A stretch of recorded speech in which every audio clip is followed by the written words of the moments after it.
trade WCW. What in the... What's he doing here? Monday Night Raw. Monday Nitro. He is broken. Austin 316 says I just whipped your ass. Brett Screw Brett. The new world order, brother. Let's get this. We are at war.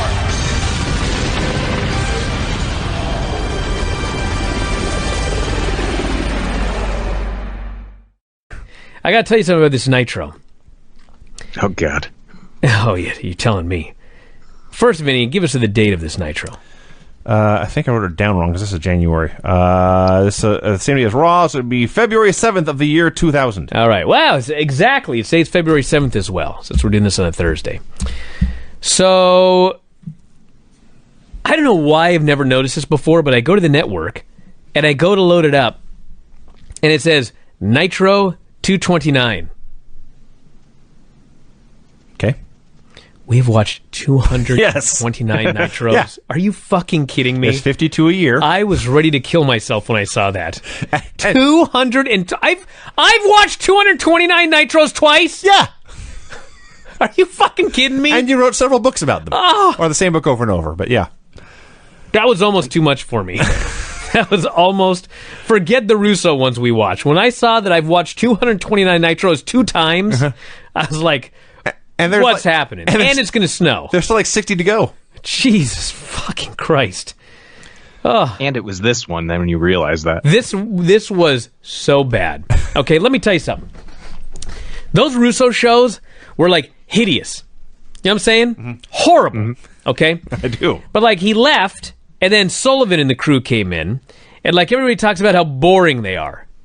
And like to me, you know, they're definitely more boring than Russo shows, but that's not a bad thing to me. No. Like, yeah, they could be more exciting, they could have bigger stars, they could have better wrestling, but they're not bad. They're just kind of there. They're boring. Okay. I will take these boring shows Fine. over the horrible Russo shows. Then I saw this show. I see. Okay? Is he back? What in the name of fuck was this show? This show was so bad. Am I wrong? Don't even tell me it was just boring. It was painfully bad. It was definitely illogical. That's for sure.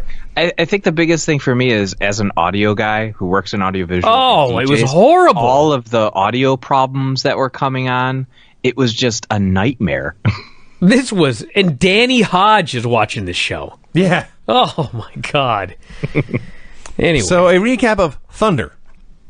Jeff Jarrett booked Sid in 3 matches. Can you imagine? I'm going to watch Sid Vicious. I'm not ever watching Thunder again. We're not going to go through the Thunders. So he apparently beat Mike Rotunda, he beat Rick Steiner, and then beat the Harris twins. And somewhere in there, apparently somebody hit Rick Steiner with a bat. That's what I got out of this. So I will put them over. At least they recap something. That's true. They did tell us what happened, kind of. It was better than last week's recap. So the audio problems are here from the get-go. Jarrett is giving the NWO a speech, but he's drowned out by music. Yes. I can't hear a goddamn thing he's saying. So I believe that they were playing 3 Counts music in the ring, but it was bleeding over into backstage, and so they can't use 3 Count song, and so they had to dub in another bizarre random song over a horribly produced segment in the first place. Yeah. I couldn't hear anything anybody said. The only thing I got out of this is that Kevin Nash is not there again. Yes. So now we go to the ring where 3 Counts in the ring. And they're still playing a dubbed song. They're still playing a dubbed song, but they have... See, this was intentional audio problems. Because the gimmick is 3 Counts dancing was being sabotaged. Yes. By Norman Smiley from the truck. Yes. So the music is skipping and going back and forth. I can only imagine what the network crew had to do. How can we screw up this music to match the music they screwed up then? Eventually, Evan announces there is a date with 3 Count contest. Not a date with Evan. Or Shane. Or Shannon. A date with 3 Count. Yes. So, like, all I can think of is this is overthinking something. This was an unmitigated disaster. You have a perfectly fine boy band segment. These guys will come out, dance their shitty song, everyone will boo. That's fine. That works. That's like Nikolai singing the Russian anthem. You don't have to mess with it. It will get heat every time. But they had to mess with it here and just make it convoluted and confusing. It goes forever. Finally, we get Norman Smiley and Evan Courageous, and the match goes 90 seconds. And Norman fights off interference, reverses the roll-up to win, and then they show Danny Hodge in the crowd. Danny Hodge is cheering, hey! Okay. Then Norman, who I believe now has beaten all three of them in individual matches. Yes. Now he wants to fight all three of them at once. Yes. He says it's wiggle time. He goes into the aisle, and he begins to wiggle in front of Doug Dillinger, who almost smiles. And it suddenly occurred to me that I have never seen Doug Dillinger smile. Okay. I'm the only one that cares. And Kayla changed her outfit. Jay Biggs tells police officers that Booker is in possession of illegal contraband, tells the cops to search his bags. They find whatever he was looking for. And then, a tea, I guess. And Booker says he has Biggs says he has plans for Booker's music. The NWO walks. A limousine arrives. It's Flair with some women's. Yeah. Oh, the NWO promo. Oh, my God. Where to begin with this? Let's start with Scott Steiner comes out dressed like Dennis Rodman. He's wearing this purple outfit. A purple fur cowboy hat. A monstrosity. I think it was purple paisley shirt. Yep. Because, you see, he's the original Purple Wang.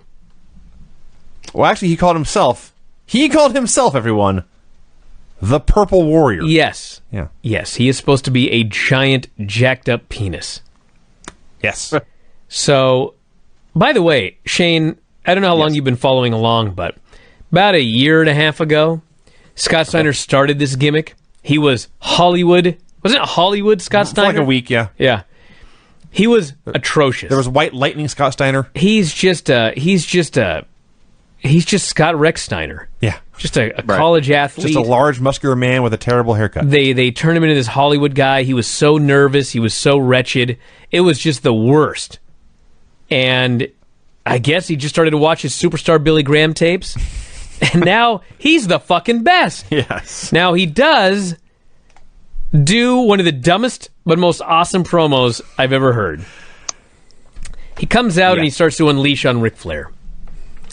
Says, Rick, you should have skipped the limo ride and taken a cab and used that money to fix your crooked yellow teeth. Yeah. WCW should have hired the original Nature Boy, Buddy Rogers. But he's dead. Just like your career is dead, Rick. And Buddy's still styling and profiling 6 feet under. Flair, you stole his name, but you couldn't steal his class. I know. He says he knows he wasn't alone. When Flair came out last week, himself and everyone else switched to WWE to see Stone Cold. That's what he said. A guy who Flair and all of his friends got fired from here because Flair is a jealous old bastard. Says Flair, in this business, there has never been a bigger ass-kissing, butt-sucking bastard. He's trying to say this, by the way. I can't do justice how badly he screwed up. Jealous, butt-sucking bastard. He mutilated it. He finally spits it out and says, Flair, you deserve to be in WCW because WCW sucks, and so do you. And then he adds, I'll stay here in the NWO for life. He fucking buried WCW. Yeah.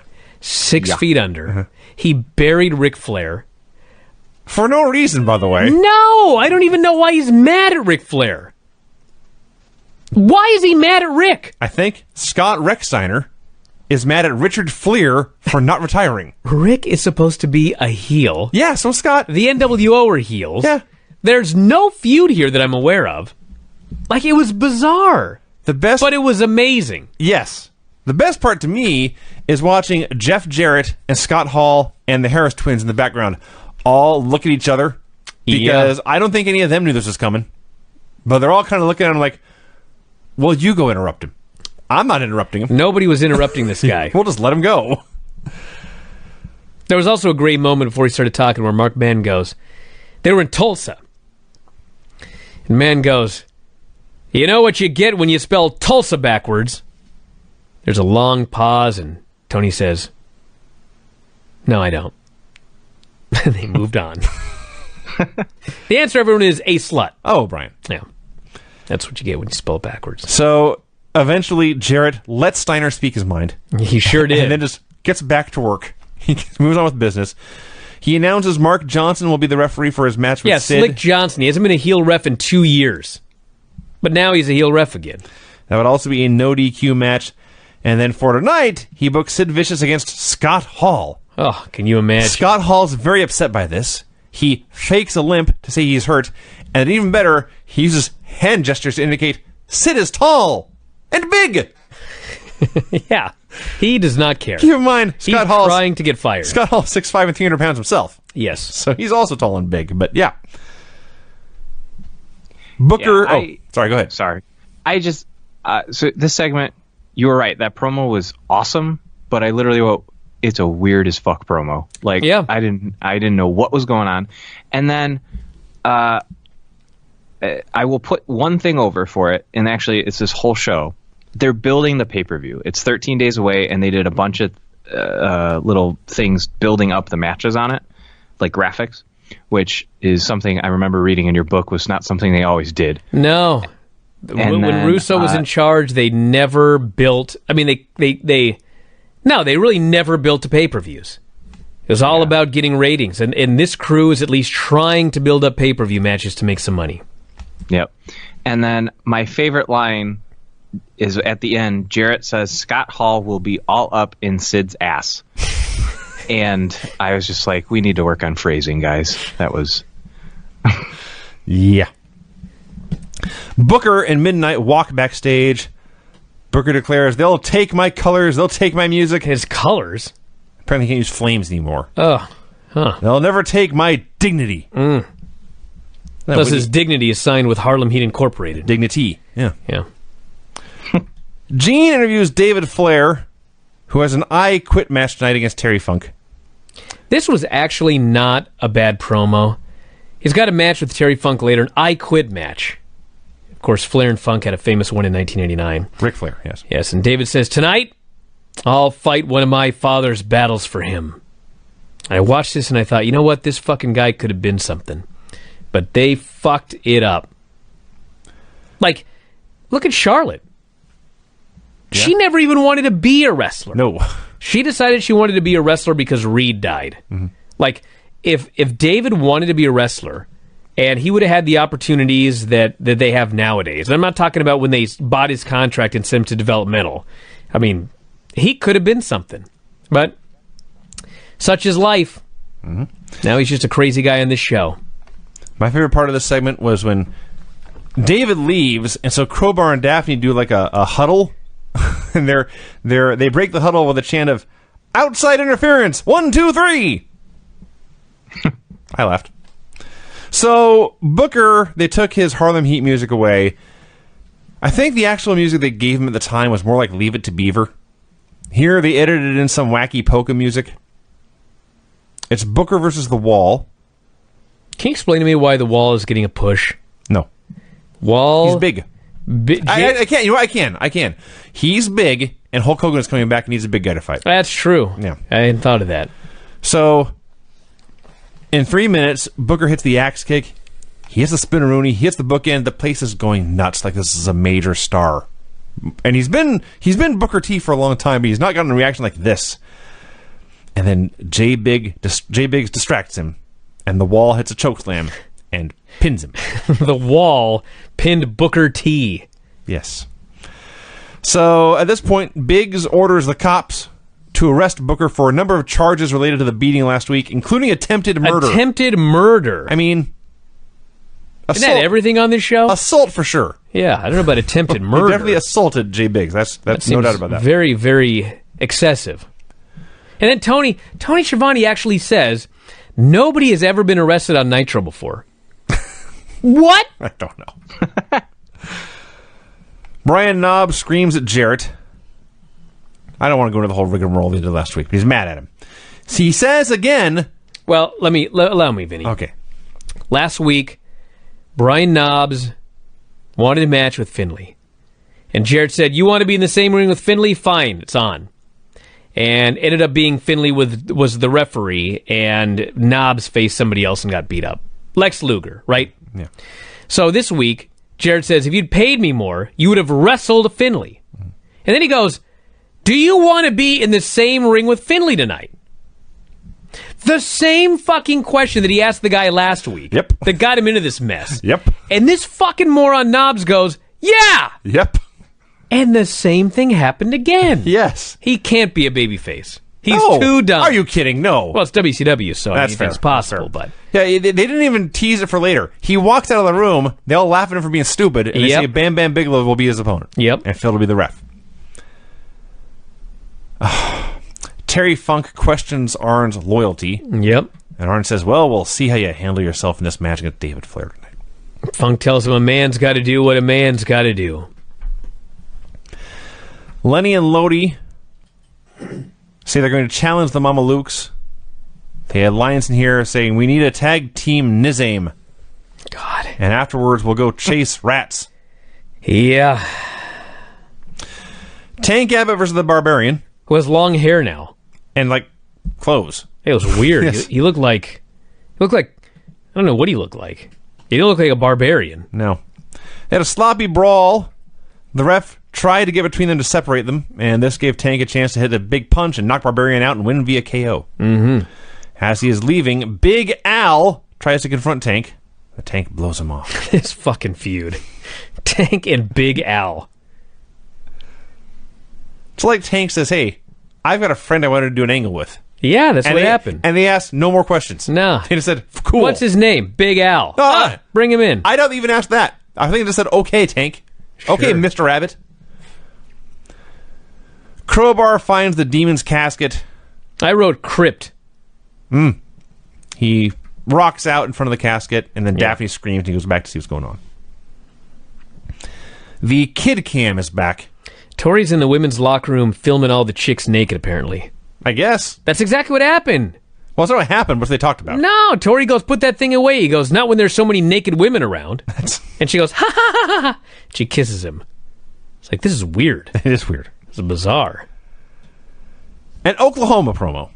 Okay. Dude, when this guy came out, I thought, am I watching the wrong show? Why is Oklahoma out here?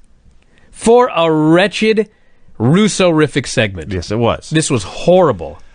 So, last we saw Oklahoma, he was breaking bottles over women's head and pouring barbecue sauce on them and winning the Cruiserweight Championship. for them. Yes, correct. Now he announces he is GM of the WCW Women's Division. Yes. The first thing he says as general manager of the women's division is that women have no place in wrestling, but it's adorable they keep trying. What the fuck, dude? Dude, it gets worse. He goes, all of the women will need intense physical examinations, and I will be present for all of them. Yes. Can you imagine that line in 2019? No. So he brings out a man he claims is Dr. Haywood Jeter to discuss this medical testing. Haywood Jeter. Yeah. He says this is Medusa's plastic surgeon. And Dr. Jeter announces, or he answers the questions, but he says he has worked on Medusa's nose, eyes, lips, chest, and ass. Has her chest been augmented? Has her ass been augmented? The doctor says yes. I'm not sure that's legal. Seems to be like a HIPAA violation. He even noted. They that even there's- said that. Yeah, Yeah. there's a doctor-patient privilege or whatever. Yeah. So, Medusa comes out. Her chest has, in fact, been augmented. There's no question. Holy I Jesus. can confirm an augmented chest. Yes. She slaps and kicks the doctor. The only good thing in this entire segment, after she leaves the doctor out, she looks at Oklahoma and shouts, "And you, asshole!" And she kicks him in the head. Then she stomped his nuts. She kicked him in the balls. This show is wretched. What a terrible segment I wrote. It was horrible. The worst part was Medusa was getting out of the ring after this terrible segment, and some guy in the first row reaches over and literally grabs her chest, and she like almost murdered him. Oh, Should've. It was terrible. Yeah. Ugh. Flair and his harem are watching themselves on TV backstage. Gene says the executive board has been in a meeting, and Terry Taylor is coming with big news. They've been in a meeting for hours. Terry Funk walks. Flair and Crowbar walk. Taylor has his big announcement. Yeah, this is what they spent hours talking about. He says, so Jeff Jarrett's been making matches, and the executive board, we can't change the matches he has signed. But we can change the stipulations. What? I don't know. He says, Slick Johnson no longer the referee. Sid versus Hall tonight is now a title match. So the storyline is, Jeff Jarrett wants to win the WCW title. So if Hall wins tonight, he will not have the opportunity to win the WCW title from Sid. They even have Jarrett backstage explaining this. And Scott Hall saying, I'm just going to soften him up for you. So keep all of that in mind, please. So Jarrett is outraged about this announcement that Scott Hall will get a title shot tonight. Have a video package of the Flair Funk I Quit match from 1989. That was better than David Flair versus Terry Funk, I can confirm. I will say about this the talking segment here, Mark Madden has a lot of one-liners. Some of them are funny. Some of them are going to piss me off. He has tremendous delivery. Yeah. His voice is fantastic. So we get Terry Funk versus David Flair in an I Quit match. And the whole match is Funk is beating David's ass and wanting Rick to come out instead. Well, first he cuts a promo on Rick and he says, come down here and face me in an I Quit match. You're a 14-time champion. You should be proud of that. But it means you've had your ass beat 14 times. Come on down here. I'll kick your ass for the 15th time. So he turns around and David has a chair. David Flair gives him 5 unprotected chair shots to the head of this 54-year-old man, bending the chair. Check. That happened, yeah. Funk then beats the shit out of him. No. Pile drives him on the mats. Pile drives him on the floor. Says, you better come out here, Flair, while your kid's damn well alive. Do you quit, you little bastard? David says, I ain't quitting. Never knew he was so tough. Yeah. So they recreate the pile driver through the table spot that Funk did with David's dad. Yep. Still won't quit. And after all of this beating, let's review. Pile driver on the mats outside, Yep. Pile driver on the cement outside, pile driver through the table outside. Now Funk's just going to do like an elbow through a table. Yeah. And he gives Ric Flair one more chance to come out. He's still upset that Flair told him that he lives on a chicken ranch. Yes. I don't need any goddamn chickens like you, he says. Yes. And he goes, I don't need to beat on this kid anymore. I'll quit now, but I'm not going to quit when I get my hands on you, Ric Flair, later. So he quit. Yeah. So David Flair won an I Quit match against Terry Funk. Yes. This show is atrocious.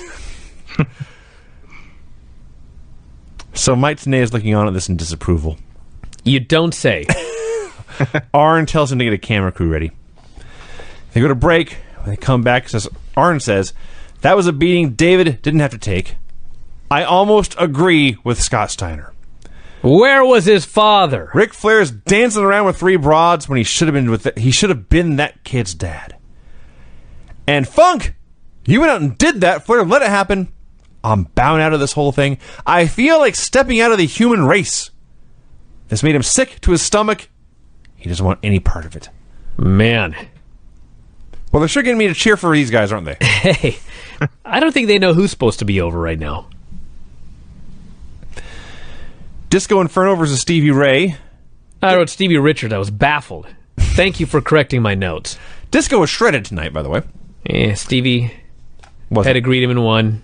That's it. There's a slapjack and stuff, but yeah, the Tiger Driver 91. Really, this one was. Yes. Sometimes it's his pedigree. There's a little lift first, but still drops him in pedigree. This one, he pretty much dropped Disco right in his head. So let me recap the next segment. Scott Hall's with Jeff Jarrett, okay? Jeff Jarrett is upset that the title is on the line tonight. Scott Hall says, listen, even if I win, the belt stays in the family. Jeff is not happy with this. So Scott Hall says, don't worry about it. I'm just going to soften Sid up for you. Clear? Yes. Clear. Thank you. I do want to add, Jarrett pulls Hall aside and asks, do you know why they're giving you this title shot? And Hall says, yeah, I've been owed a title shot since I won that World War III thing in 1997. He's not wrong. No. That's the best part. I missed that. 2.5 years later. He's not wrong. I like that he termed it that World War III thing. That's what it fucking was. It absolutely was. Gene interviews Sid. Sid says, everyone treats the NWO like a six-headed monster. Tonight, Scott Hall faces final extinction and total oblivion. Fighting words. This is the first Sid interview I've ever seen, and I want to watch all of them. This is the first Sid interview you've ever seen? Yes. Oh, my God. Go back like 5 months. Oh. It's incredible what you've missed. Find the one he did in the Alamo Dome. There's one in the Alamo Dome that's great. Yes. And there's a lot of others that are not great, but that's why they're great. Even his bad ones are great. Yes. Yeah. Oh. Flair leaves the women. Why did he even come to this building? What? He brought 3 women to the building. They watched themselves on a monitor. He left. Well, maybe he had a plan, but then that whole David thing happened. I suppose. He tells Arn, you're in way over your head. And then he adds, I had something special for Arn tonight. One of the women. I see. He can't believe that Arn is mad at him when he had a woman for him. It's a nature boy. He's off to party. Yeah. Bam Bam Bigelow versus Brian Knobbs with Finley as ref. Just shit. Here's everything I wrote down. Finley gives Knobbs a trash can, but then hits him with a chair and fast counts him. I wrote, what is the point of this story? Knobbs wrestling with a broken arm. This is awful. Goofy hardcore match. Finley hits Knobbs with a chair, puts Bigelow on top for the pin. Earlier, he'd helped Knobbs. Bigelow, new champion. This sucks. I'm over it. Yeah. Shane, your thoughts? I missed anything? No, I wrote basically the exact same thing. Fucking sucked. The one thing I did rate, I was so angry. Tony Schiavone had a line after Bigelow hit Knobbs' arm with the crutch, and he used the phrase aluminum crutch, and I'm like, dude, can you just sell this is like a metal crutch or like something? Like steel? Yeah. Yes. It was Platinum. just awful. He's done that before, if I recall correctly. There was an aluminum ladder or something. Yeah, it was just... Yeah, he said something about the ladder's made of aluminum. I'm like, no, it's made of metal. It's made of titanium. It's hard. The Mama Luke's brawl with Lenny and Lodi. Yippee. Kidman and Tori are messing around with the camera backstage. Okay, so as much as I hate this show, okay, there are some things that I like about the show, and one of them is this. We had the fucking Kiss Demon against Kidman, okay? A guy dressed up as Kiss wrestling Billy Kidman. They go out there, they have a match, it's whatever, and then Kidman wins with a top rope Frankensteiner, which is better than the shooting star for this guy. So when the match is over, Crowbar runs down and he attacks Kidman. Great! He's a Kiss fan! Yes, they established This was established earlier in the show. and last week. That Crowbar loves Kiss. Yes. Kidman beat the Kiss Demon, now Crowbar's mad. Great. That made me happy. Match was whatever. Sense. It did make sense. That's all I asked for. So the most shocking thing on either show this week, they actually played God of Thunder for the Demon. Yeah. How Gene Simmons let this pass, I'll never know. So, among the matches, they are billing for Super Brawl. They are. You mentioned this earlier, and it's true. They are advertising matches on the show to get you to buy them. And what a match. Demon versus a mystery opponent. Yes. Where's my cable bill? I gotta call this fucker right now. Okay, Sid smiles and laughs backstage. Awesome. Lex has a chair with Hulkster's name on it. Scott Hall assures the NWO it's all under control. Somewhere in here, Total Package versus Hulk Hogan is officially announced for Super Brawl. Yep. Lex Luger promo. Lex comes out for the promo. They actually showed a replay of Hulk Hogan giving Liz the most ridiculous atomic drop in the history of wrestling. They showed a replay of this. So That was too much for me. So Lex has been a comedy act for months, and now they decided he's supposed to be a badass. So he's insisting he's no comedy act. Since Hulk's not here, let's talk to Hulk's best friend, Jimmy Hart. Jimmy comes out, says Lex is a Hulk Hogan wannabe. He will never sell out arenas like Hulk Hogan. He will never sell merchandise like Hulk Hogan. And Lex says the difference between me and Hulk Hogan is I have a vicious streak. And he lays Jimmy out. He pilmanizes his arm, breaks his arm, just like he did to Brian Knobbs last week. He'll see Hulk Hogan at Super Brawl. See, this was one of those things where it wasn't bad. It's like he's feuding with Hogan. Jimmy Hart is Hogan's friend, and he broke his arm, and that's that. But the problem is, Luger has no credibility because he's been a comedy geek. Hogan hasn't even been around, and like nobody cared about Jimmy. He's out there dressed as a production guy. Yeah. It was like, on paper, it's a good idea. It's a good idea. It's like it makes sense, but it just did not work here. Scott Hall walks. Sid Vicious walks and also screams his own name. Yeah. It's like a yes chant. Sid. By himself. Yeah. So we get Sid Vicious versus Scott Hall. They got 4 minutes. It took them... 3 of those minutes came after the ref bump. Yes. There's a ref bump. Hall calls out Jarrett. It's 2-on-1 now. And then Jarrett just starts to leave. The match isn't over. The title's still on the line. He just goes to walk away. Scott Hall, and I was stunned. I noticed Scott Hall is a big guy, but he's in fact smaller than Sid. He got Sid up for the Razor's Edge. Sure did, yeah. That was mighty.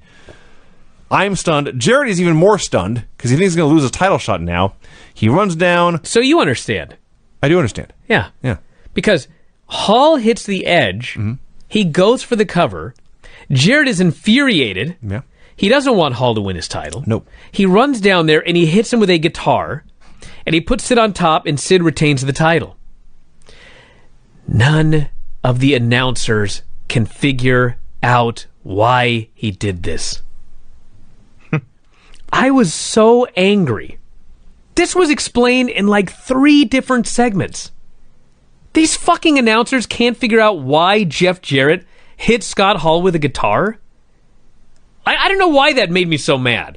It's like, I don't either. For once, there's something in WCW that actually makes sense, and the announcers have to act like it doesn't make sense. Even though it does. And they explained it 3 times on this show. That was a horrible show. I was mad because the NWO just got together like 3 weeks ago after like 6 months of tease and build. Yeah. And it's a month later. Brett's gone. Nash is apparently gone. Jarrett is now fighting with Hall. What's the point? I have no idea. I have no idea. Shane, any final thoughts before I get into these finishes? Was this your first ever Nitro, Shane? It was. Oh my God. I know. They're not all this bad. Some are much worse. You jumped in the deep end. Yeah, this was not the worst Nitro we've ever seen, but it was very, very bad. Oh, God. The one thing, you basically captured all of my feelings. The one thing I will say is, Brian, you complain all the time about Shane McMahon's punches. Yes. I think Sid's are worse. Because They're up there. And the only reason I say this is because when Sid got up on that middle rope and started punching Hall, they were so slow and you could like see that they weren't connecting. At least when Shane does it, he's like using high velocity, so like you could be like, maybe it's the speed that's hurting them. Well, it's a different kind of bad punch. Shane's are worse, but Sid's are funnier. Well, how can I describe this? Sid doesn't look like he's doing any damage. It looks fake. Right. It's like a guy throwing fake punches, okay? Shane also looks like a guy throwing fake punches, but Shane looks like a guy who knows how to punch throwing fake punches. Okay, that's fair. Sid looks like a guy who doesn't know how to punch, pretending like he's punching. And the big difference is, if I had to choose which guy was going to punch me, I'd choose Sid, because Sid will not touch me. Shane will throw terrible punches and hurt me. That is a fair. That's a good point. The other big difference is Sid will throw a horrible punch, and it will be horrible, but the guy will know it's a horrible punch and he will sell it. Yes. And then Sid will throw another horrible punch. Shane will throw a punch that the other wrestler can't even identify as a strike or if it landed, so he doesn't sell it. Yes. So Sid, and then he gets hit really hard. When Sid's throwing punches, it's bad pro wrestling. When Shane's throwing punches, it's one guy shadowboxing the other guy not knowing what to do. Yeah. Okay. But they're both terrible. They're both awful. Don't get me wrong. Do not Sid punch like either man. Has horrifically, hilariously bad punches. Yes. Part of his charm. Kinda. It's just funny when you see a guy that big and you think that he's a striker. You know what I mean? Oh, he's not a grappler. He's a striker. I never thought about Sid's fighting style. But he can't. You know what I'm saying? He's an amazing guy. He is amazing. You know, Shane, he's in the Hall of Awesome. He is. I love that episode. Oh, he's so great. He's the best. I need to watch more of him.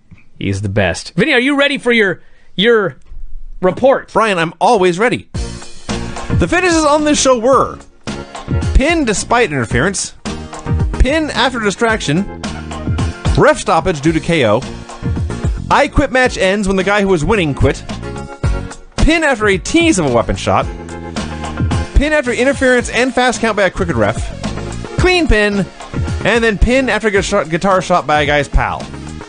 There you go. That is the finishes report. Yes? Yes, Rob. You forgot to add a fuck finish in there somewhere. They're all fuck finishes at the end of the day. But that brings us to Nitro. Actually, that was the finish to the Mark Henry segment. It was. That was a true fuck finish. You're right, Lance. God damn. I knew I had you here for a reason. That was the Craig segment for tonight. Yes, except he wouldn't have said it like that. I guess he would have. He could have said that. I said the fuck finish. He just had to say that was the end. All right, Nitro. A horrible show. Starts out with 1 million recaps from the past week. What was with that? They did a full recap segment, then they did the show open, and then they did another almost exactly but different recap segment. You know, here's the thing. Here's the problem with this business, everybody. I bitch about things, and then when I'm given what I think I want, I realize I'm bitching about everything. And I don't even mean to. Like, you can't do a show without recaps, okay? But they recapped everything 2 times. And in recapping it, I still have no idea what's going on. Here's what happened. We missed one show, Thunder. We didn't even miss a Nitro, okay? On this one Thunder, and if you've been listening to all of these retro shows, you're going to be baffled by what you're hearing right now. On the one Thunder that we missed, we had matches to determine title matches. We had Dustin Rhodes returning. We had Dustin Rhodes challenging Ric Flair, who is not facing Dustin Rhodes. He's facing Terry Funk. We had the return of Hulk Hogan. We have Hulk Hogan setting up a match with Luger. We have Luger beating up Terry Funk. This show was mind-blowing. It was like I missed a year. Yeah, it was nuts. But we got the 2 recap segments, and then we had Jeff Jarrett come out and explain it all to us again. Yes. Jarrett comes down with multiple large-breasted women and 2 men who used to play penises. One blonde is Major Guns. I have no idea who the other one was. Pamela Polshock. Oh, was it? Yep. Yeah, she was very beautiful. Harris Brothers and Jarrett cut a promo at the pay-per-view. Jarrett's ranting about how he lost his special referee, how Scott Hall got a title shot, but he prevented that. Kevin Nash tried to knock him out of the number 1 contender spot. Apparently Hall and Nash are just baby faces again. Clearly we missed that on Thunder in the recap. And he says the countdown is on to him winning the title at Super Brawl. Then they cut to Nash, who has not been on TV forever. He is there with 2 large-breasted nurses. These are brunettes. Jarrett calls him slap ass. Says, here's what we're going to do. Nash is trying to stop him, and so Jarrett threatens to break Dave Penzer's neck if they don't cut Nash's feet off. Nash does not care about Dave Penzer's neck, but the truck does. They cut him off. Jarrett claims that means he's now the acting commissioner. I'm not making any of this up. Nash then comes out in his wheelchair. They tell us he broke his foot 2 weeks ago. What? Nash threatens to shove his baseball bat up Jarrett's ass. He says nobody won the Hall versus Jarrett match. They're both number 1 contenders. It'll be a 3-way dance at the pay-per-view. Sid versus Hall versus Jarrett. Jarrett says, I don't care. I'm walking out champion at Super Brawl. And then Nash signs Sid versus Jarrett tonight in a non-title match. Yep. A lot happened there. Is Russo back? He's not. Because this had a lot of Russo-esqueness to it. Like, every segment's got the large-breasted women in them. And there's a lot of walking backstage that doesn't need to. I think I counted once. I was DMing with Craig. And there's somewhere between 16 and 17 women eye candy just standing there to be pretty people in this show. They're desperately trying to get ratings. And they did mention on commentary that the new Nitro girls are back, but they must have just been in the commercial segments because we didn't actually see any Nitro girl dancing. So then we had something weird. Tony Schiavone starts plugging the show. I like that. Tell us what's on the show tonight. He runs down all the matches. Then he says, tonight is Valentine's Day, and we'll have something very special for all the gentlemen out there. Flair, Luger, and Liz arrive. 3-count practice. Did you notice that Flair and Liz were like wearing winter jackets because they're in New York in February, and Luger's got a sleeveless T-shirt on? Because he's the man. He's jacked. Norman talks to Lenny and Lodi backstage. Lenny's on the phone talking to Rats. Lodi wants to go to the club. So we have 3-count. Oh, first we had Miss Hancock walking. Yeah, we had the 3-count practicing first, though. Yes, I had that. Probably missed it in the 45 segments I ran down there. Yeah. And we're 22 minutes in, and we're just getting to the first match. So the first half hour of Nitro, and we're just getting to the ring. 3-count versus Norman Smiley and Lenny Lane. He's just Lane now, though. They've lost their first names. Yes. So Tony had been plugging all the matches on the show earlier. We get the first match. He has no idea what's going on. He admits that. I don't know what's going on here, he says. Neither did anyone in the match. So they're having this match, and Miss Hancock gets up on the table. She hikes up her skirt. Don't even think about it, Rob. Takes off her glasses. She starts dancing. She lets her hair down. Yes. Because she's not squaring up. She's dancing. So she's dancing. Tony turns. He looks right at the camera to his wife at home and says, I'm not watching. Yeah, because she's standing almost right over him. He's fucked one way or the other, dude. Everyone's distracted. Norman taps out Evan with a choke. This was hilarious, okay? The referee is distracted by Miss Hancock. And so Norman has Evan in a choke. Evan is furiously tapping. He is nearly killed because the referee's not paying attention because he's watching Miss Hancock. So you were way too nice with this match. They opened up with like a series of 5 dives, and like half of them weren't caught. Lane. I didn't even talk about the match, but go ahead. Yeah, Lane tries to do a flip dive to the floor and just doesn't make his target and bumps on the floor and damn near kills himself. Shannon misses a acai moonsault off the top rope and crashes into the floor. It's like 10 seconds into the match, there's like 5 dives, half of them botch, and then they just go about having their match. And Miss Hancock is dancing for quite a while before anybody notices. It's like they had a couple spots to do, so they kept wrestling. And she's dancing, and she's dancing. They're just having spots. And then eventually they notice, and this was just bad. They had her music playing. You know what I mean? They had spots to do. Dude. Then they come backstage, and all I know is Ming is there, and he's watching TV. And he starts screaming, "And I'm not! And I'm not!" Apparently he's upset that they're calling Tank Abbott a legitimate tough guy. Ming is upset. I believe he's saying, "And I'm not." Okay? Okay. Who the fuck was he talking to? It appeared to be the Barbarian who cut off all of his hair and bleached it blonde. Was I wrong? Who was that? I don't remember. This was one of the... I must have hit the 30-second ahead because I didn't see it the second time, but I'm remembering it. Actually, like it might have been like Al Green or somebody. Maybe it was. But anyway, this led to nothing. No. Didn't they already have a match in Tank 1 or something? I think so. I don't remember. Who cares? Tank Abbott faced Rick Fuller, one-punch knockout. Just awful. I mean, it was quick. Still, it was no good. So they go to Tenay, and he's interviewing Tank Abbott. I thought this was awesome. He says, "Tell us about your memories of the UFC, Tank." Tank goes, "I was the only true fighter. I'd fight anybody, anytime. My only goal was to put my opponents in the hospital. I don't care if I won or lost. When the fight was over, my opponent was in the hospital, I was at the bar." Which actually was true most of the time. It was most of his pro wrestling matches, too. Talks about how he can bench 625. He spent years boxing. Today asked him about Big Al. Tank says, "Yeah, Big Al used to watch my back. Now he has problems with me being in WCW. He wants to be in a skins match with me," he says. Tanay goes, "What's a skins match?" And Tank points to his leather jacket and he goes, "It's my skin. I once said I'd give him the skin off my back. Now he's turned on me. We're going to take care of business at Super Brawl." Tank goes, "What's the skins match consist of?" Fucking Tank Abbott goes, "It's a jacket on a pole match." You sure Russo's not Are you back? kidding me? Now, I love the interview. And it was funny because, like, in 1999, the idea of Tank Abbott as champion was preposterous. Death of WCW material. 2019, he'd have been fine. You know what I mean?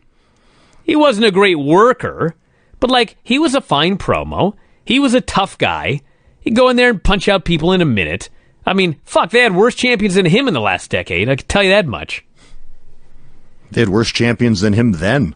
Hell yeah. Well, Jared's about to get it. Although at least Jared could throw I think, a good punch. He's not your favorite puncher, I was talking David Arquette and the others. Oh, well, yeah. Russo. Yeah. Jared's on the phone saying it better be a title match tonight. Prince Iakea shows up with Paisley. He's the artist. Paisley! Yes. Booker's future wife, by the way. They weren't married yet. So, Iakea cuts this fucking horrible promo. Even though Paisley is actually, like my Paisley, I might add, a much better promo than Prince Iakea. I don't know why he was doing all the talking. So we have, I swear to God, Kidman and Vampiro versus Prince Iakea, the artist formerly known as Prince Iakea, and La Parka. Yeah. This is the kind of thing that I miss about WCW. They'd put anybody in the ring together. It didn't matter. No! Someone in the back looked at everyone in the locker room and thought, Kidman, you and Vamp are going to face the Prince and La Parka. Ha! Work it out, guys. So they have this match. Oh, just rotten. It was fucking horrible, but I loved it. And Paisley and Tori get into a brawl. For no reason. Yep. And then Iakea hits a diving DDT on Kidman and gets the pin. The Prince pinned Kidman. You're missing the angle. There's an angle. When the women were fighting for no reason, Kidman jumped down to break them up. And Vamp reached for a tag and he wasn't there. And then he fought for like 2 more seconds and then bumped them both. And then he went over and Kidman was on the apron now. So he tagged Kidman all pissed off and Vamp walked out. Because he was mad that Kidman wasn't there for the tag when he wanted him. And it was because Vamp walked out that Kidman got pinned. This match was setting up a Kidman-Vamp match. Fucking A. All I know is, in the year 2000, I thought I must marry this Tori Wilson. And now here I am in 2019 watching her fight Paisley. Fucking weirdest thing. Terry Funk's getting taped up. Whoa. Okay, maybe I missed that too. Okay, I thought you skipped the wedding. No, are you kidding me? Nash is on the phone. He says, fine, if he wants to be a title match, it's a title match. Let him kill each other. Mama Luke's, they say, Disco, we want to go home. Want to go see Mom. We're in New York. Disco says, look, I arranged something for you. It's a wedding party with their family. Grandma. Vito's sister was getting married and Vito didn't know. It's news to him. Yeah, because Italians don't do big things at weddings. No. Well, he's, the idea is he probably hasn't talked to the family in a while. He's probably on the run. Know what I'm saying? He's gone underground. Anyway, it's a very thoughtful thing for Disco to do. To book his sister's wedding in the backstage of an arena? Hey, a tent? Maybe she wanted that. So Mona faces... Okay, so first off, Mona's in a gown. Why is she wrestling in a fucking gown? She takes the gown off. Kind of. She's got like a cheerleader outfit afterwards. Sort of. She's facing Rhonda Monster Ripper Singh, spelled S-I-N-G. No H. They didn't add the H. Apparently she's not of Indian descent anymore. Oklahoma interrupts. He says Medusa is a special guest referee. She's barely paying attention. Ron and Medusa get in an argument. Mona goes for the sunset flip. Oklahoma grabs the arms. Medusa kicks the hands. Singh hits Medusa in the middle of the spot. Sits on Mona after she got her hands kicked out. Oklahoma counts the pin. Singh kisses Oklahoma. Singh has Jericho's old music. This was bullshit. This was. Did I miss anything? Yes. Mark Madden with the greatest line of the show. When Monster Ripper is in the ring, Mark Madden says, "With all this talk about standards and practices, if she doesn't have any standards, I sure could use the practice." Wow. I'm like, that's tremendous. Wow. He had a couple of good lines on this show. More with the Mama Lukes. I had no idea what was going on. I'm glad you told me it was a wedding party. I was just fucking baffled. This is just, like, Vito just won't stop talking. No. It's like, it's a group shot, but he has to keep the camera and the focus Yes. on him. And he's hitting every stereotypical Italian thing. He's got to slip the minister some extra money. He's got to give his sister-in-law extra cash and just hide. And it's just like, oh my God. Terry Funk walks. Luger and Liz walk. Gene is there with Ric Flair. They randomly announce right here in the middle of the fucking show, Ric Flair will face Hulk Hogan tonight. Okay. We haven't seen Hogan in months. Right? Yeah.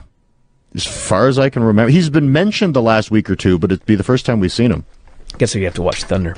We're like 57 minutes in, not counting commercials, and this may have been the first decent thing on the show. Luger versus Funk. So Luger's out there posing, and he wants Liz to rip off his pants, but Funk gets in the ring, he rips off Luger's pants, and then punches him. I like that. He tried to wedgie him by ripping his sweats off. Funk is 54, he's still more mobile than Luger was, and Funk was not mobile. Finish has him going for a moonsault he was supposed to miss, but he hits it. Liz gives Luger a chair. That's a DQ. Her handing him a chair is a DQ.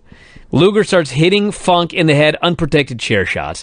Keep in mind, Funk and Bret hitting each other with shit in the head led to Bret's permanent retirement from professional wrestling 1 month ago. And they're doing this. And the funny thing is, the rest of the match, they worked absurdly light and didn't touch each other. I know. I don't know what's going on. Arn then confiscates the chair.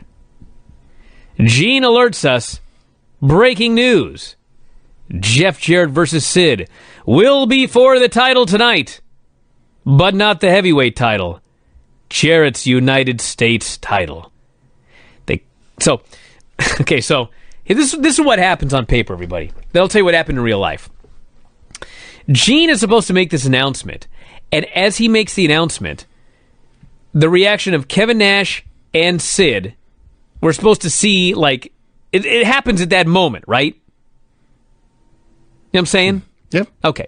So in real time, as soon as Gene makes this announcement, both these people react to it, okay? But it's a television show, and they don't use a split screen, which they should have done. Instead, Gene makes the announcement. They cut backstage to Kevin Nash. Kevin Nash pauses. Then he reacts. He goes, ha ha ha! And the women put cream down his throat, whipped cream. Then they cut to Sid. Keep in mind, the announcement was made 15, 20 seconds ago. Sid's watching TV. And he watches TV for about 5 seconds, and then he goes, ha ha! He's so happy. Are they on a delay? This was so bad, I didn't realize that that's what they were supposed to be reacting to. Yes, they were reacting. Trying to figure out what the hell they were doing. They were laughing about something that happened 15 seconds ago. Where was the split screen from the World War III pay-per-view? We needed it. Daphne caught the bouquet. I think that actually leads to something, so we'll see. Mark Madden. Oh, so they do the thing. She catches the bouquet. Like, all hell breaks loose. The cake ends up everywhere. Meanwhile, the Mama Luke's music is just playing in a loop on the background. Something else happened. What else happened? I don't even remember. I don't know. In my notes, I just said more wedding shit. Okay, well, something happened. Something bad happened. So cake's everywhere. They go back to Mark Madden. Mark Madden says, I cannot imagine a cake got destroyed on a wrestling show. And Tony Schiavone Meltzer deadpan says, yes, you can. Stevie Ray and... Oh, my God. Stevie Ray and Big T versus Tony Mama Luke... the Mama Lukes, actually. Yes. Versus David Flair and Crowbar. With Disco on commentary. Our main man, Vito, wrestles with his fucking championship belt around his waist. This match is horrific. Oh, it's so bad. Daphne is incessantly screaming outside, making it even worse. David hits Stevie with a crowbar, and Vito gets the pin. Disco on commentary is shocked that his men have retained the titles. They won, he said. He gets in the ring, and Disco Inferno is still with us, everybody. I don't know how. Because Big T damn near killed Fucking dudes. Stevie Ray. Guys, have you ever seen Stevie Ray? I'm sure he's a really nice guy. Actually, he's a funny son of a bitch. He's A great. funny son of a bitch. A bad wrestler. So they've decided, you know what we're going to give him for a finish? A fucking elevated pedigree. Didn't he legit end Rick Martel's career Yes, with this? he killed Rick Martel with this move. He's still doing it. So he lifts Disco Inferno up for an inverted pedigree. Inverted is not even the right word. It's like an angel wings. Okay? As he's going to do it, Big T grabs Disco's legs and stuff fucking pedigrees him onto his head. I was sure he was dead. And if you people don't remember, Big T is like super fat Ahmed Johnson, who Yes. wasn't all that safe when he was in shape. No, he was horrible. He hurt everybody. He never apologized. I actually went on Twitter to make sure that Disco was still alive. I can confirm that he is. Then they grabbed one of the Mamalukes. I presume it had to be Johnny the Bull, because no way Big Vito was going anywhere near this fucking one. No, they did both of them. Did they? All I know is Big T goes to give the Pearl River plunge to one of them and fucking falls on him. He landed underneath them. Half. Oh. One he fell on, one he went underneath. Yeah, because he did the one guy where he looked like he lost his balance, collapsed, and landed underneath him a little bit. And then when he hooked the other dude, Stevie Ray decided he would try to help so the other guy didn't die as badly. I'm not trying to make a joke here, okay, everybody? I'm just telling you the truth, all right? You guys know how Draws got paralyzed? D'Lo went for a running sit-out power bomb, and he slipped on the canvas, and they both fell down, and that was the end of Draws, okay? This fucking thing that Big T was doing to people, like, they're lucky. Like, that stuffed inverted pedigree that it did not look like Disco knew that stuff part was coming. And then the Pearl River plunge, which is a sit-out power bomb, which he fucked up on and fell forward and landed on the guy as they were landing. Like, why was this guy allowed in the ring?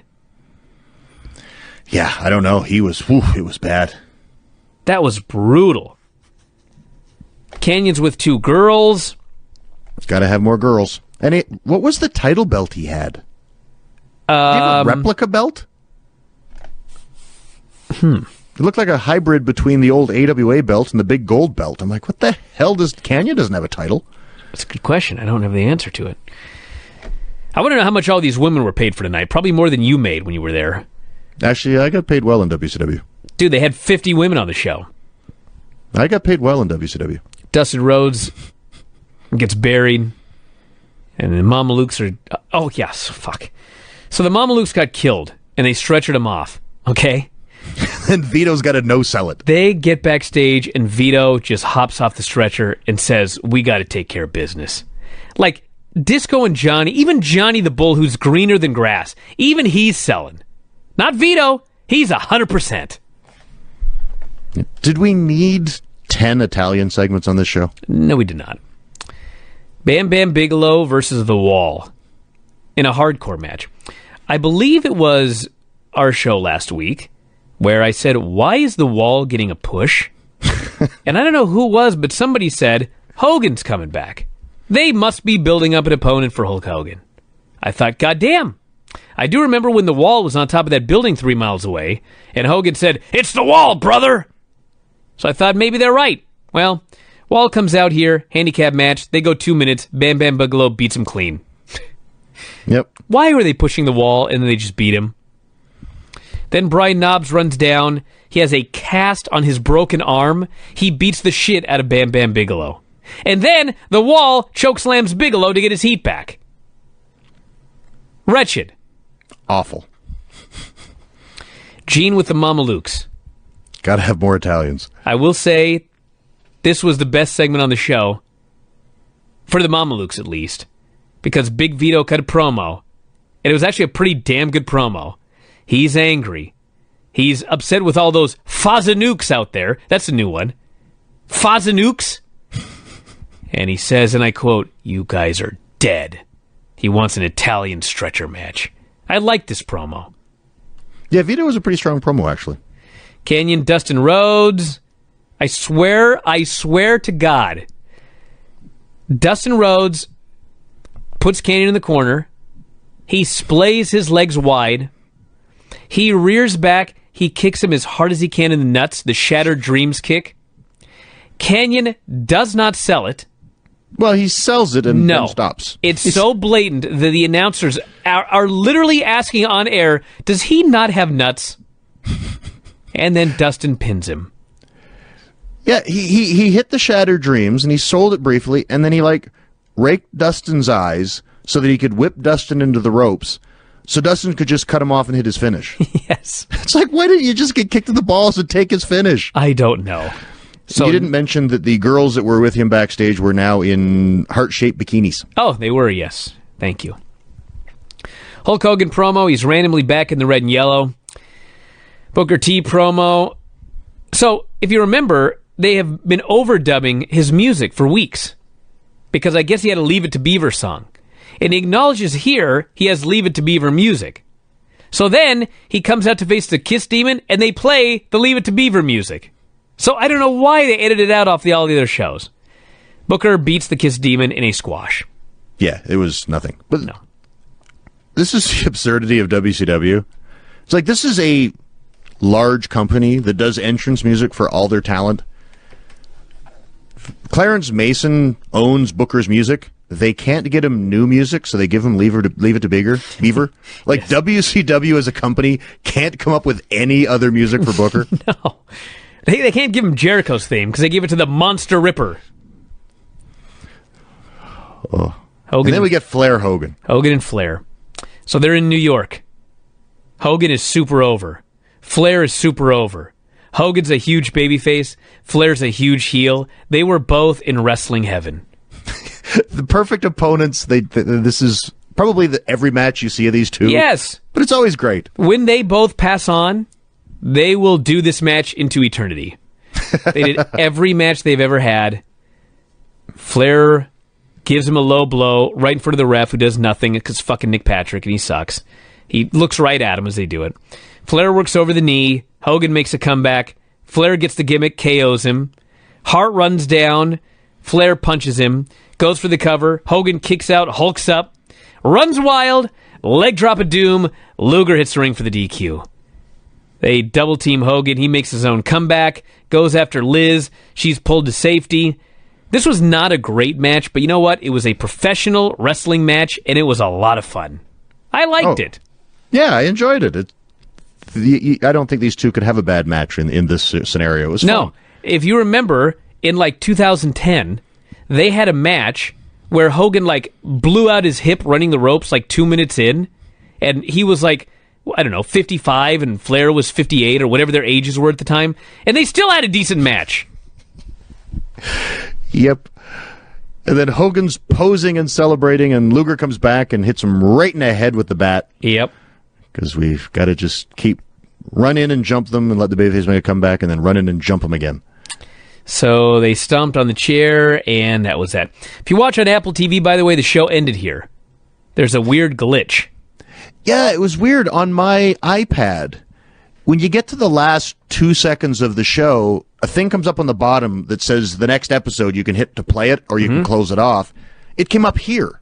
Yes. And I closed it off, but then the show kept going. So that happened to me 5 times. I could not figure out how to watch the end of this show. I finally figured out how.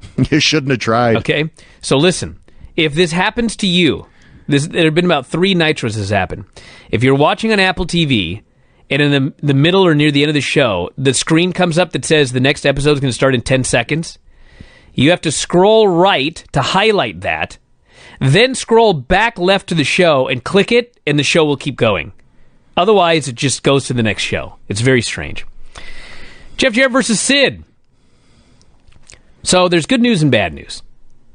The good news is I would wrestle Sid anytime.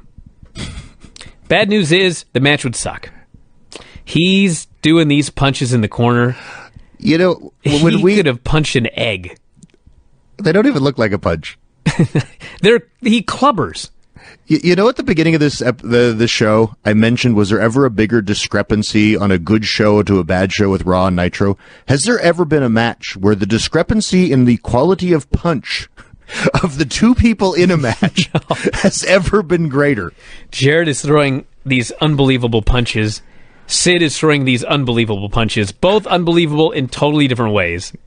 They're not even touching each other. Now listen. Before anyone gets on me about being a hypocrite, listen. If you have a match with me, don't touch me. Do you understand? And I won't touch you. But we need to make an agreement that we will try to make it look like we're touching each other. Yes. You understand what I'm saying? Part. That's the hard part, okay?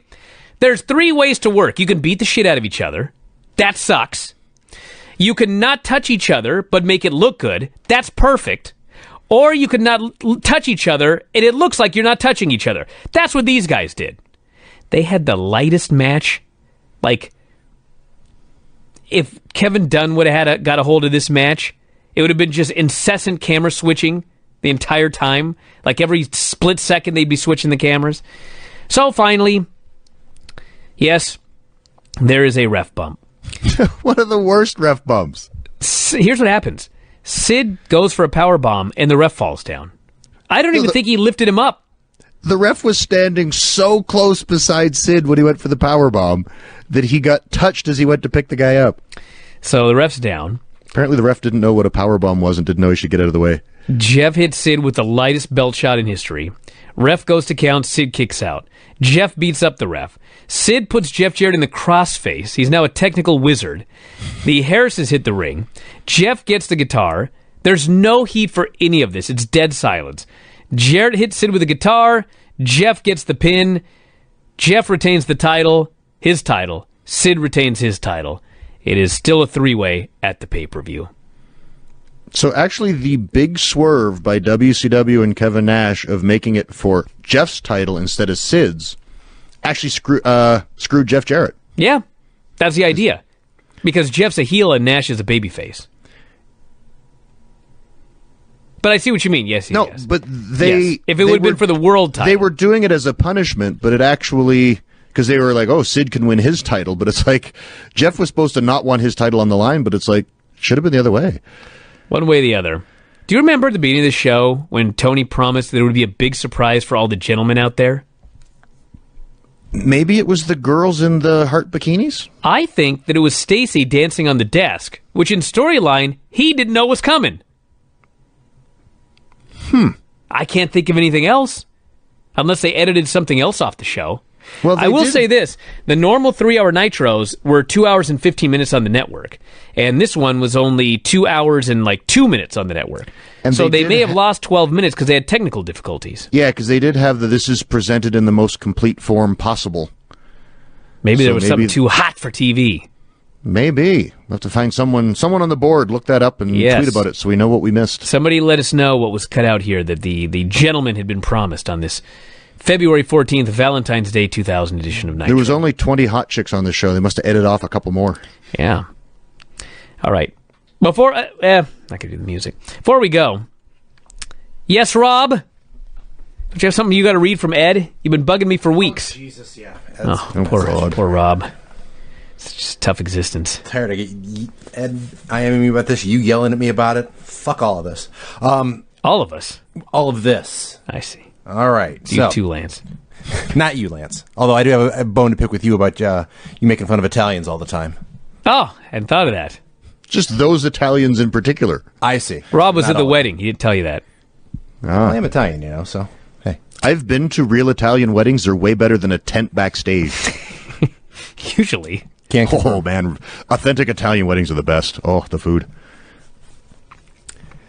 All right, so WrestleMania weekend, Sunday, April 6th at 12 p.m., the Empire Lunch. All you can eat, by the way. Oh. Yes, will be had at Churrascaria Plataforma on West 49th Street in Manhattan. Say that again, Rob, in your Italian accent. That was actually supposed to be Portuguese, but Oh.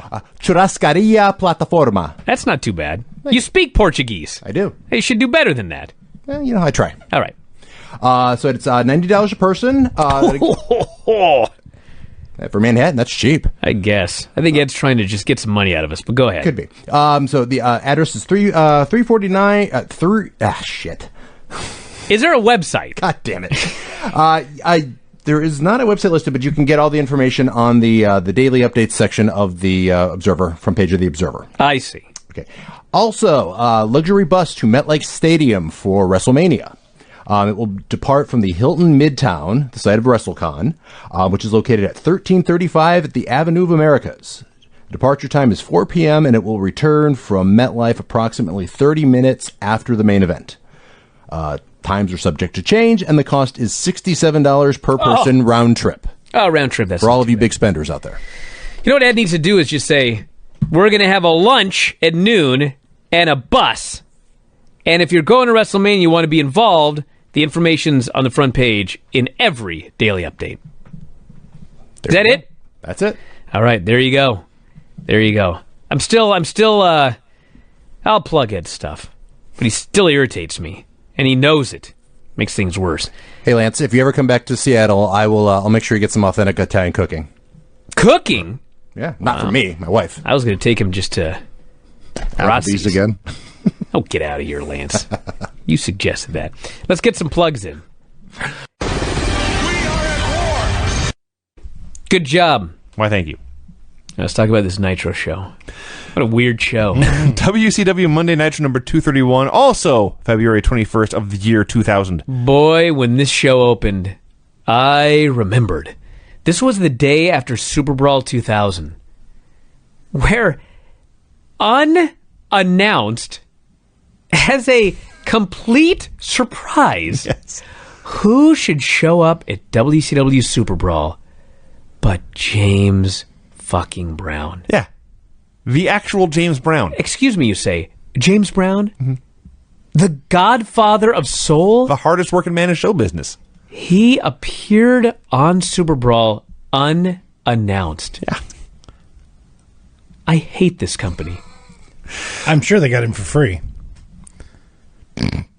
Well, They had been building up forever that Shat, he always promised that someday James Brown was going to show up. Mm-hmm. A lot of this was on, like, Thunder, but he kept saying he was going to be here, and nobody believed the Shat.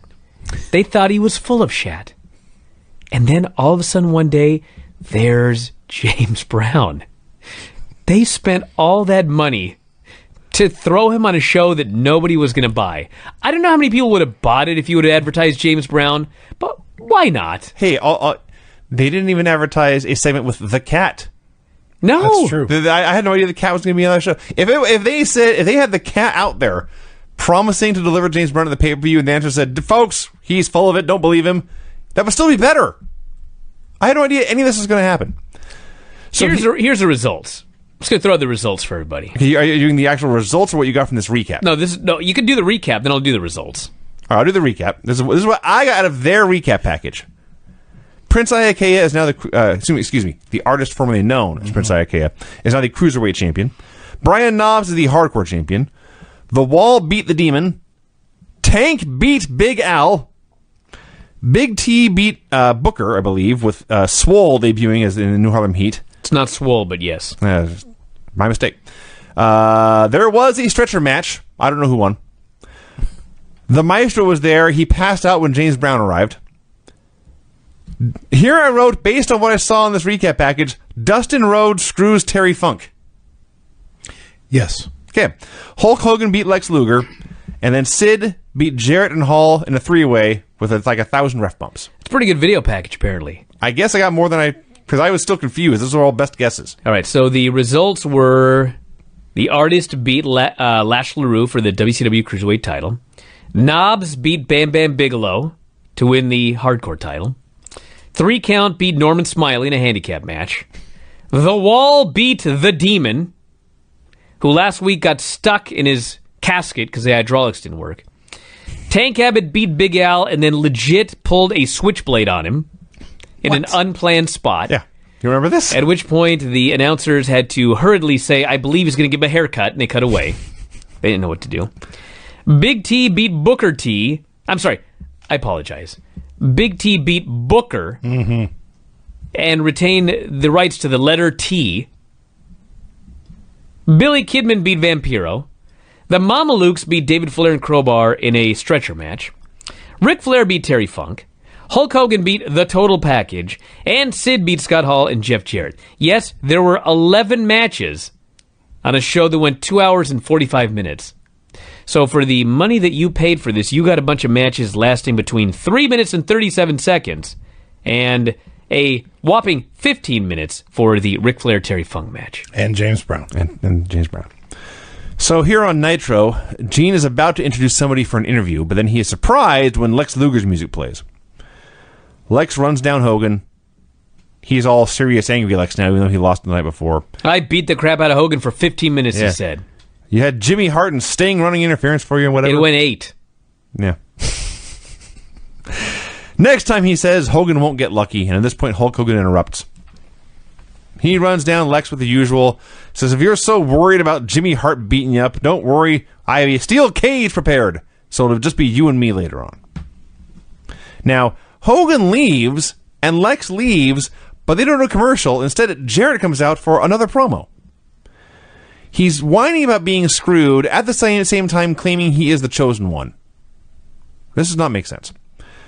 Claims that he has a contract with a one-on-one rematch with Sid. You name the time, he says. I'll name the place. That doesn't make sense. No. I should mention, by the way, that before this, they had a video package where he was in Nash's office and he KO'd him with a guitar. Okay? So he comes out here and he says, Nash's signature is on this rematch paper right here. The penmanship is sloppy, he says, but that's what happens when you get whacked with a guitar. So he's admitting on national television that he knocked out Kevin Nash, put a pen in his dead hands, signed this fucking contract, and that's how he's getting a rematch. I question the competence of WCW's legal department here. And then he promises to unleash the Harris twins and says they're going to be dropping a lot of H-bombs tonight. Right. Halcyons. Sid arrives at the building. Billy Kidman and Tori must act. God damn. Kidman's going through his suitcase, tossing gear everywhere. I can't find my friggin' camera. Where's my friggin' camera? Tori says, maybe somebody stole it. That was too good. Probably. Kidman says, I hope not. We better get to the match. Man! And he just walks off. You hear, hey, you steal my camera? TMZ would have a field day with that camera. I bet they would, actually. Oh, my God. You want to talk about bad acting. Medusa is walking backstage in, like, overalls, and I don't even know what else. Sure. And she's talking to herself. Yeah. She goes, keep in mind we're 20 minutes into the show. Yes. Oh, she says, who am I working tonight? I'm thinking, you're in the opener. Oh, you were late. No. Turns out she looks at the little thing and she goes, Little thing. There's a giant whiteboard. Well, it's not this. This is how you find out if you're wrestling in Nitro, apparently. You go just in the middle of a random point in the parking lot or the garage. There's a whiteboard with a bunch of matches written on it. That's how you find out how you booked. She looks at it. She goes, no indie show I've ever been has been this rinky dink. At least they had a notepad and a pen, so it couldn't be altered You had later. to drive to every building just in case they put you on the whiteboard. Buy a ticket to check the whiteboard. She looks on the whiteboard and says, I'm not working.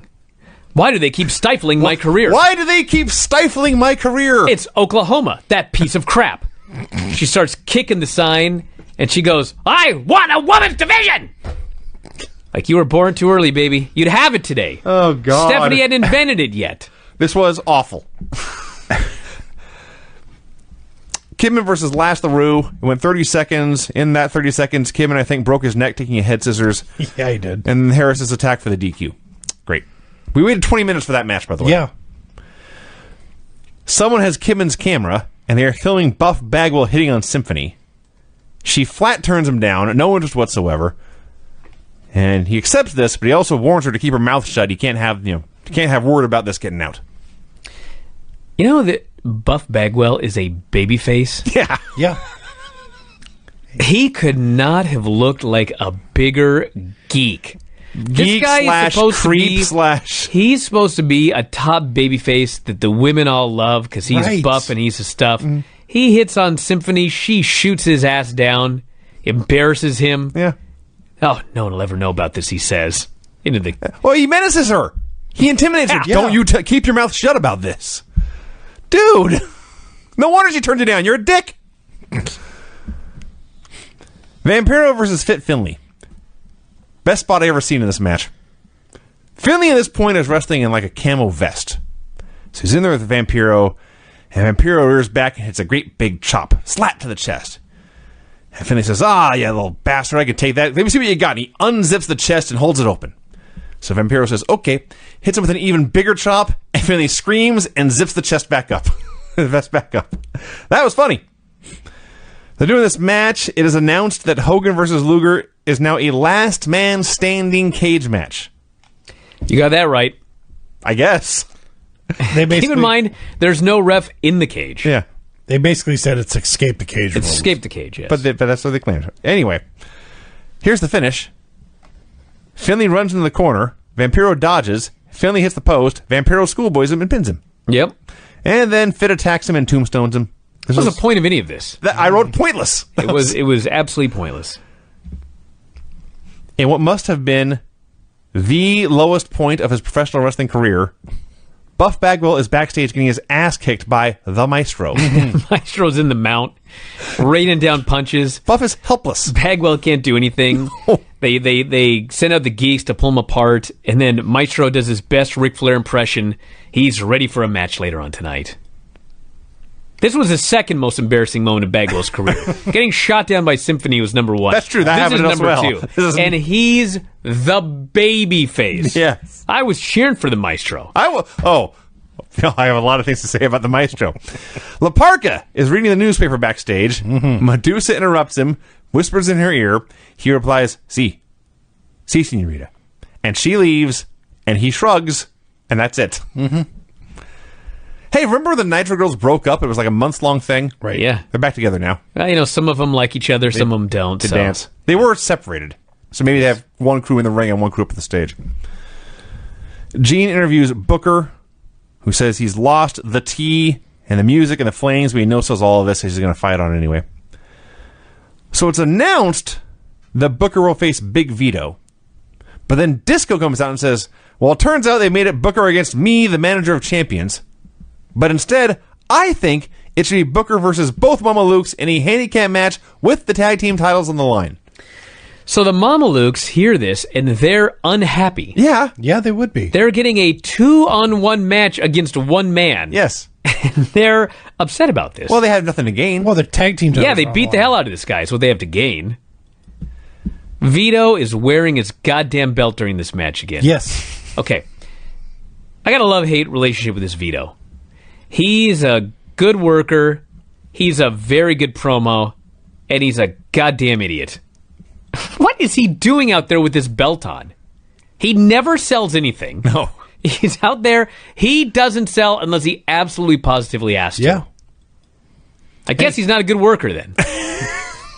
His stuff looks good. Neither is Johnny the Bull, who fucked up a bookend here. Yeah, but at least last week when they got their asses handed to them, Johnny the Bull sold when he was on the stretcher. Fair enough. Unlike Vito, who leaped off the stretcher selling nothing. Fair enough. Fair enough. So Booker goes to the bookend, and Johnny just falls down, and Booker looks at him and just goes, man.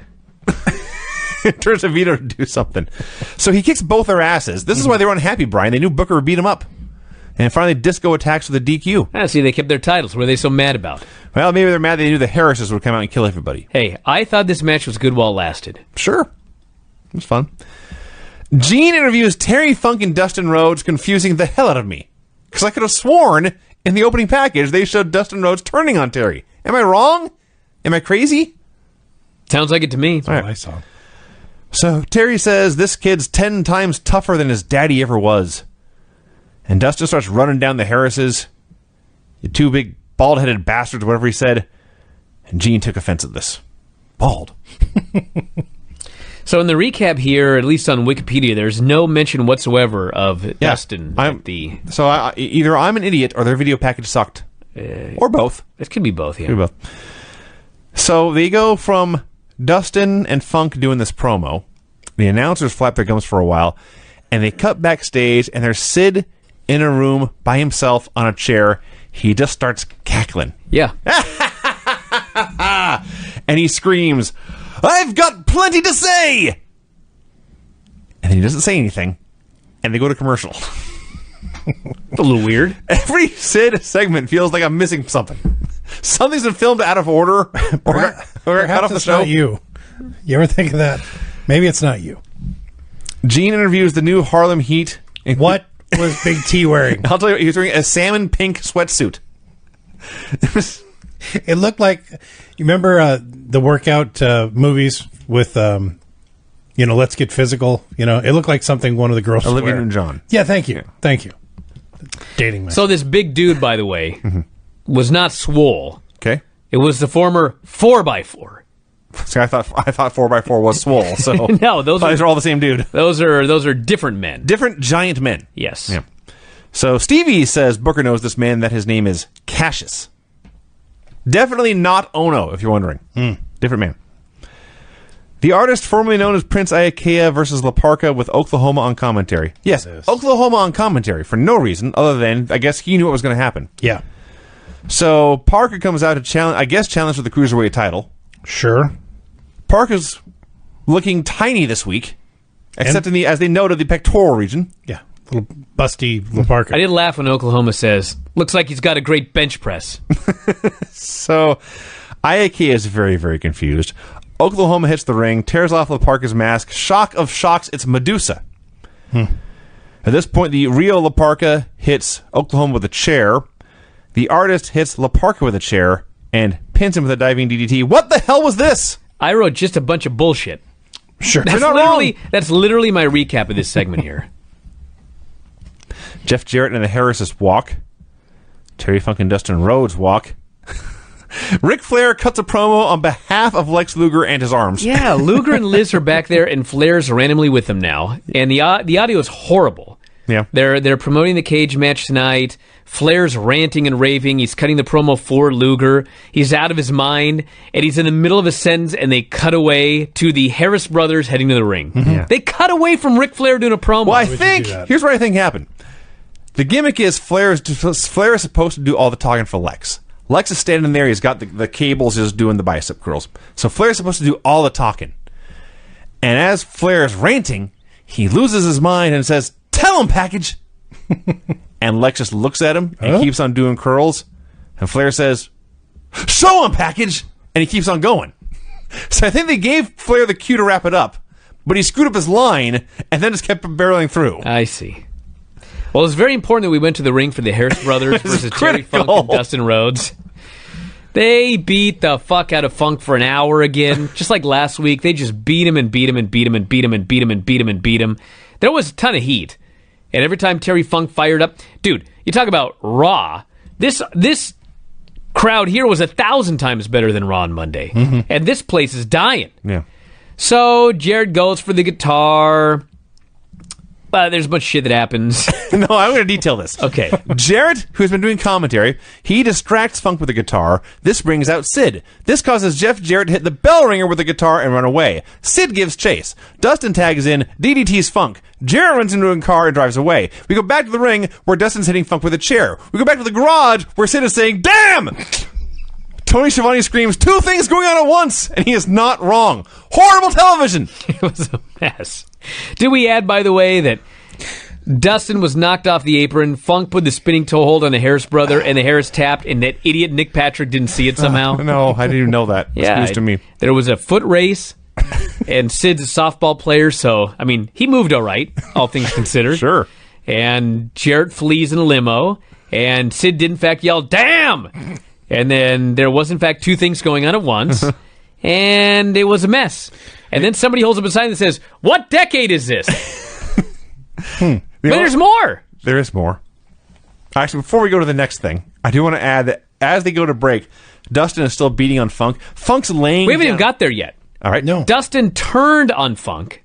That's an important part of this story. Well, I mentioned it when it happened. And he kills him with unprotected chair shots to the head. Yeah, quite a few. Mark Madden jokes, Funk might not be able to find his way home tonight. Ha! And then he got his head rammed into a chair repeatedly. And Well, when you say that, he's down on the ground. yeah, he was ramming his own head. Yes. to make it look Dustin real. is throwing punches, and Funk is selling the punches by banging his head into the chair. Right. This still sucked, but that was funny. All right. We go to break, finally.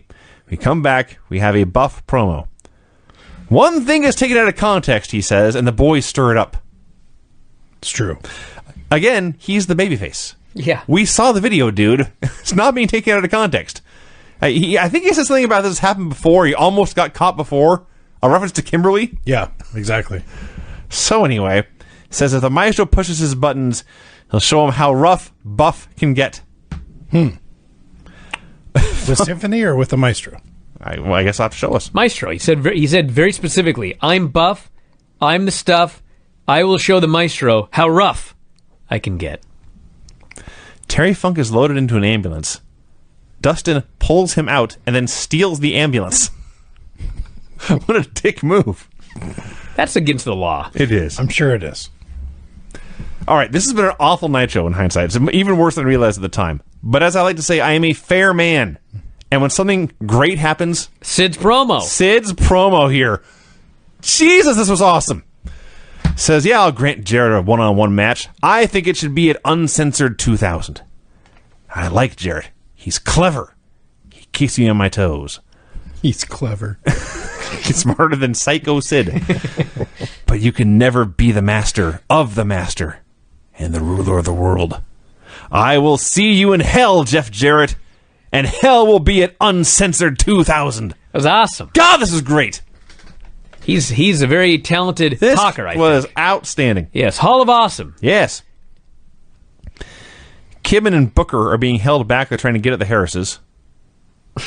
Buff is backstage just strutting. Gene interviews Flair. Another random Flair promo. Yes. He's in there. He says, Dustin did what was right tonight. I'm sick of you, Gene. You and everybody else kissing Hogan's ass. He's never going to run wild again after tonight. And here's the point of all of this. Flair wants to get the fuck out of here. He hates this company, okay? They're giving him his lines. He's there on television. He's doing his lines. But he's being a parody of himself. Yeah. Like, he's totally over the top. He's just fucking around. Gene's trying so hard not to laugh at the end of this thing. And they cut away. He's Lex Luger's mouthpiece now. He's Lex's manager, effectively. He says that the package will tear Hogan apart tonight. Get him, package! Package isn't even there. No, of course not. All right, it's time to talk about my new favorite terrible wrestler. The best bad wrestler I ever saw this week. Buff Bagwell versus the Maestro. The Maestro's not that bad. So Buff comes out. He's Buff Bagwell. The Maestro's music starts to play. It is soft piano music. I'm pretty sure it's Paul Orndorff's Mr. Wonderful theme just on the piano. There's bubbles falling from the ceiling. And out comes the Maestro full of rage. Well, he's mad. He's mad and he's swatting Bagwell away, hit swatting on away his the woman. bubbles. He's tearing his cape off, sneering. He is, in fact, swatting the bubbles away. And as soon as I was about to How write... can you call him a bad wrestler? He's doing everything right, Vinny. I was about to write how he's raising these stories through the bubbles, and I swear to God, Tony says he is storming through the bubbles to get to the ring to Buff Bagwell. Vinny, I've seen Ronda Rousey get her ass kicked with a fucking kendo stick for 20 minutes and come out the next night smiling. The Maestro did what was right. I'll say he did. This fucker hit on his woman, and he's mad. So- These stupid bubbles. Get these goddamn bubbles out of here. I want to beat this guy's ass. Runs down to the ring, house of fire. He lays into Buff. They're brawling. The end about... So Bagwell takes over. And Bagwell, the babyface, decides in the middle of the match now is a good time to hit on Symphony again. Vinny, this is not the Maestro's fault. Do you understand? Hey, No, it's not. It's Symphony's fault. I don't care. I'm just happy it happened. Listen, so Buff's hitting on Symphony. Buff's back to the Maestro. The Maestro decides, I'm going to charge. Now, I didn't know there were more than one way to charge somebody. I thought you would just run at them. Now, after this happened, He's mad. After this happened, I tried to think of different ways. Maybe in a 3-point stance like a football player. Are you charge. crazy? Maybe you rear back like Wile E. Coyote and you run. This ain't no cartoon. Oh, I beg to differ. It's not supposed to be. Here is what the maestro did. Mr. Producer, could you pan out, please? Zoom out on me so you get a wide shot. I apologize for those of you who are not video customers, but it's critical that I demonstrate what happened here with the maestro. No, that's my belly. There we go. Okay. It's hard to miss that. The maestro he's like selling, and he gets up and he sees Buff, and I swear to God, he goes, and he runs. He runs. He lets his hands in the air. His eyes bug out, and he growls, and he roars, and he runs. I have only in my life ever seen one humanoid ever charged like this. It was Blackula in Scream, Blackula Scream, and it was a bad special effect. This is the maestro actually doing this. Now, that's how he starts the charge. I'm done now. You can zoom back in. Thank you. I appreciate the extra work. We'll throw a little extra in your check this week. It's going to be for Vinny's paycheck for missing Nitro last week. That's right. So now he's charging. Now here's the idea. He's going to charge, and Buff will dodge, so the maestro will wipe out Symphony. Okay? So he charges.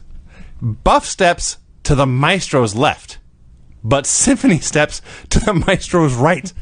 So now the maestro has to change direction. He must zig. That's not even the whole problem. Okay?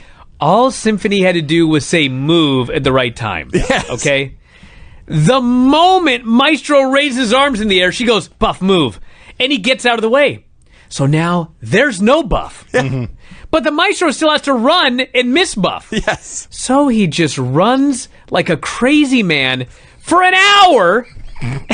Fucking runs into Symphony. Well, no, which is supposed to be an accident. Yes. But it does not come off as an accident. Do you know how much Because Symphony fucked it up. Symphony fucked it up by stepping to her left, so Maestro to step to her right. Then she stepped back to her right. She was actually trying to dodge him. He had to target her like a linebacker chasing a running back in the open field. And I guess he is kind of athletic because he did tackle her in the end. Yeah. I'm laughing. There is more to come. So this match goes on for a while. The cat comes out on stage. Oh, fuck this. He comes out and he goes, Maestro, a bet is a bet. And Tony Schiavone says, well, we won't forget the bet. I forgot the bet. I was like, what the fuck is the bet? I don't even know what the bet is. Yeah. Isn't that the announcer's job to tell me what the bet is? One would think. He says, we won't forget. What about me? So, regardless, as the cat has distracted Maestro, Buff hits the blockbuster and wins. Maestro no-sells this because he's angry at the cat. And the cat, I guess in reference to the bet, says, I have new music for you.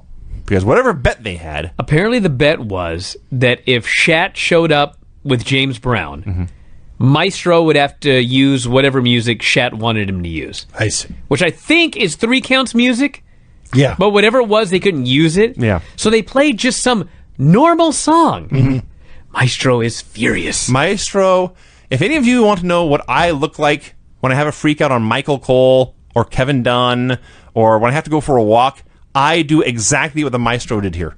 This is why the Maestro is my favorite wrestler, my favorite bad wrestler. I identify with the Maestro. The Maestro speaks for me. His freak out, his handshake, his eyes bug out, his head zips back and forth. He starts running around, kicking all the ropes, and finally attacking the referee with rage. I can't do it justice. It's awesome. I watched it 20 times in a row. I gift it. I shared it. I'll put it in the thread. I love the Maestro. Unironically. He's pretty great. He's got the worst physique on the show. He's very are you average. kidding me? He ain't got the worst physique on the show. Not even Big T. close. Fucking Big T. There is Big T. Yeah, there's a lot of other people like that. Okay, he has a below average physique. Okay, I'll take He's that. a below average athlete based on the Nitro roster. But he's the best. He's just the best. And I want the Maestro to be on TV every week now. The Wall is walking. Sid, I guess in pursuit of Jarrett 20 minutes after the fact, like zips into his limo, says, let's go! And the limo takes off.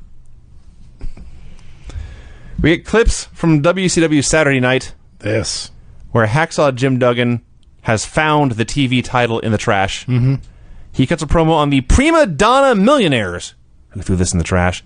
This belt has 20 years of history, he says. That's longer than all these fancy Dan shows have been around. Yeah, he's on a show that's been around way longer than 20 years, I might add. Yes.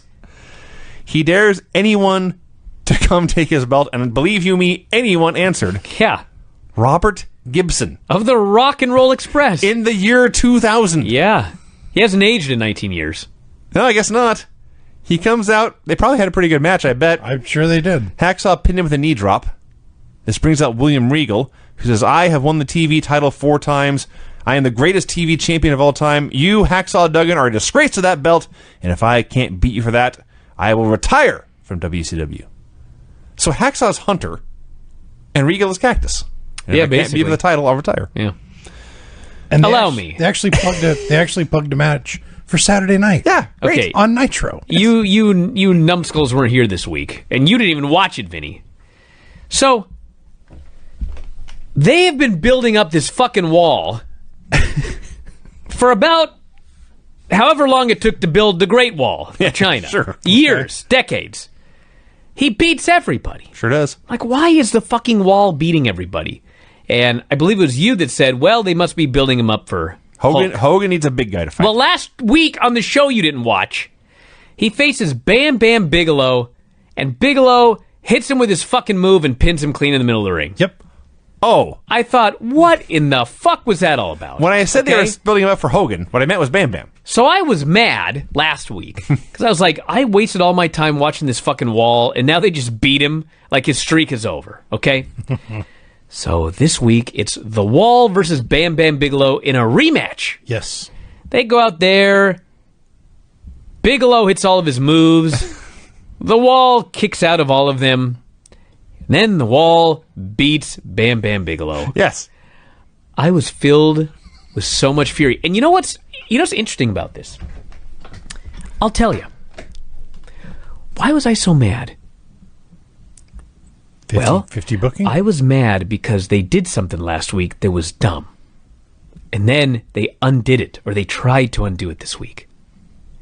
Then I realized this happens every week today Yes. in WWE. Yes, it does. Yes, it does. And what's funny about it is, it happens way more today than it happened back then when this goddamn company was dying. Mm-hmm. This was like an aberration. Yeah. That's why I got mad. I Then I see. thought about it. I'm like, that was an aberration back then? That's a weekly occurrence now. They fucking beat Braun. Think about this. It was Braun Strowman against Brock Lesnar scheduled for the Royal Rumble Yes, Brian. in a big-ass dome. Yeah. Okay. So, at some point in, like, December, Vince decided, God damn, I don't want to beat Strowman again. Put Finn in there. So, they made the decision to take Braun out of the match. But because it's the Royal Rumble, they continued advertising him because they had to sell 40,000 tickets. And then at the last minute, they took him out of the match. They put Finn in. Why? Let's rewind. Because Vince didn't want to beat the guy. Mm-hmm. So, on fucking Sunday, Braun Strowman goes out there and gets beaten by Baron Corbin. Right. Okay. It's like, I was so mad about this Sunday. Well, imagine my fury the next night when they do Braun Strowman versus Baron Corbin in a rematch, Tables match. and Braun beats Baron Corbin. Right. What? Well, it's important that everyone's a loser. Fucking A. Is wrestling that hard? Yes. That's a rhetorical question. The answer is no, it's not that hard. But why does it have to be so dumb? Why does it have to be so dumb all the time? Well, the only thing I can add to all this is there's a point here where the Wall charges, and Bam Bam ducks and pulls down the top rope, and Wall tumbles to the floor. And Tony Schiavone described this as a thinking man's maneuver. Get out of the way. I guess it's something a thinking He's man would still do. better commentary than anybody on the main shows Of right course now. he is. Of course he is. But I'm trying to At his worst period. trying to entertain people. Hogan is backstage, slamming his cast into a fence and shouting Lex Luger's name. I laughed. Ric Flair gives David Flair and Arn Anderson a lecture, tells them to do what he says and get their act together, and they reacted like they would not do what he said, or get their act together. Oh, let's see. We have a Hogan promo. Hogan does his promo. They do the old WWE deal. Let's leave the camera on him for an awkwardly long amount of time. Yes. And they leave it on him so long that he presumes there's no way we're still live. And he just breaks character. And then they cut away. What you gonna do when I kick your ass? Yep. I laughed almost as hard at that as I did at the night. I watch this show and I see these things, and I go, it's fucking WCW. That's what I used to say. But now I see all of these things on Raw. Flair and Lex find Jimmy Hart and beat him up. They beat him up with popcorn. Ric Flair. Well, they did. They attacked him with popcorn, Vinny. That happened. I can't deny that happened. But they did a lot of other things to him as well. Now, Ric Flair is however many a dozen-time world champion by this point, and not that long ago. 2 years ago, I think he was a world champion, maybe 3. Lex Luger is a 275-pound bodybuilder, also a former world champion. Jimmy Hart is, I think at this point, a senior citizen, maybe 150 pounds. He's getting beat up by these 2 professional warriors. They're destroying him. And they beat him, and they beat him, and they go to the ringside. There's an arena full of people. The announcers are there, security is there, refs are there. They all just watch as they beat him, and they beat him, and they beat him, and they go to commercial, and they come back. They're still beating him. Yes, they are. How did he survive? He just stomped him and stomped him and stomped him and stomped him and stomped him. Finally, Hogan makes a save because his music plays. He runs out, he beats up Flair and Luger, throws Luger into the cage, and the match finally begins. It is 2 old men who can barely move, doing a lot of choking and stomping and clubbering. This is not good. Hogan does the spot where he does an elbow smash and rolls up to his feet and does another one, does like 3 in a row. I never was particularly impressed by it until I saw Lex Luger try to do it here. I realized, wow, Hogan's a lot better than I knew. That's a lot harder than I thought it was, apparently. So, Lex puts on the torture rack. He thinks Hogan's done. He lets go.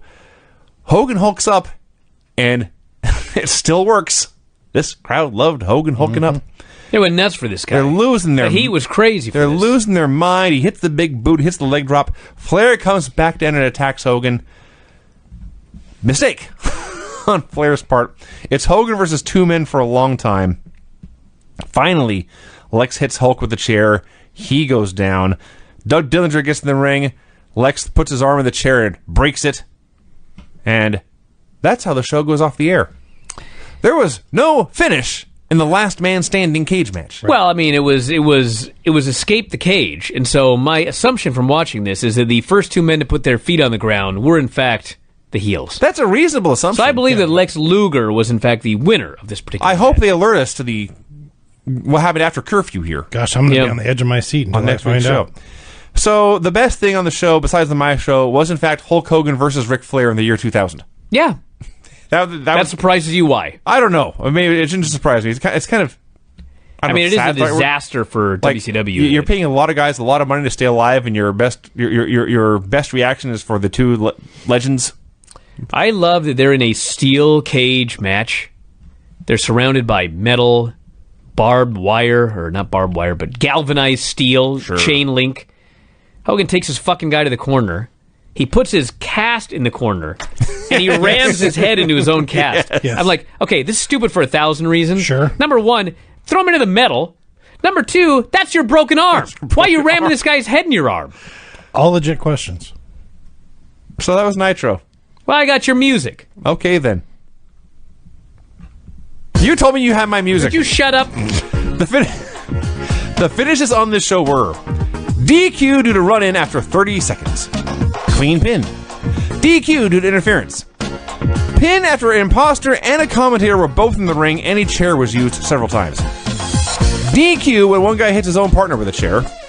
Pin after distraction. Clean pin.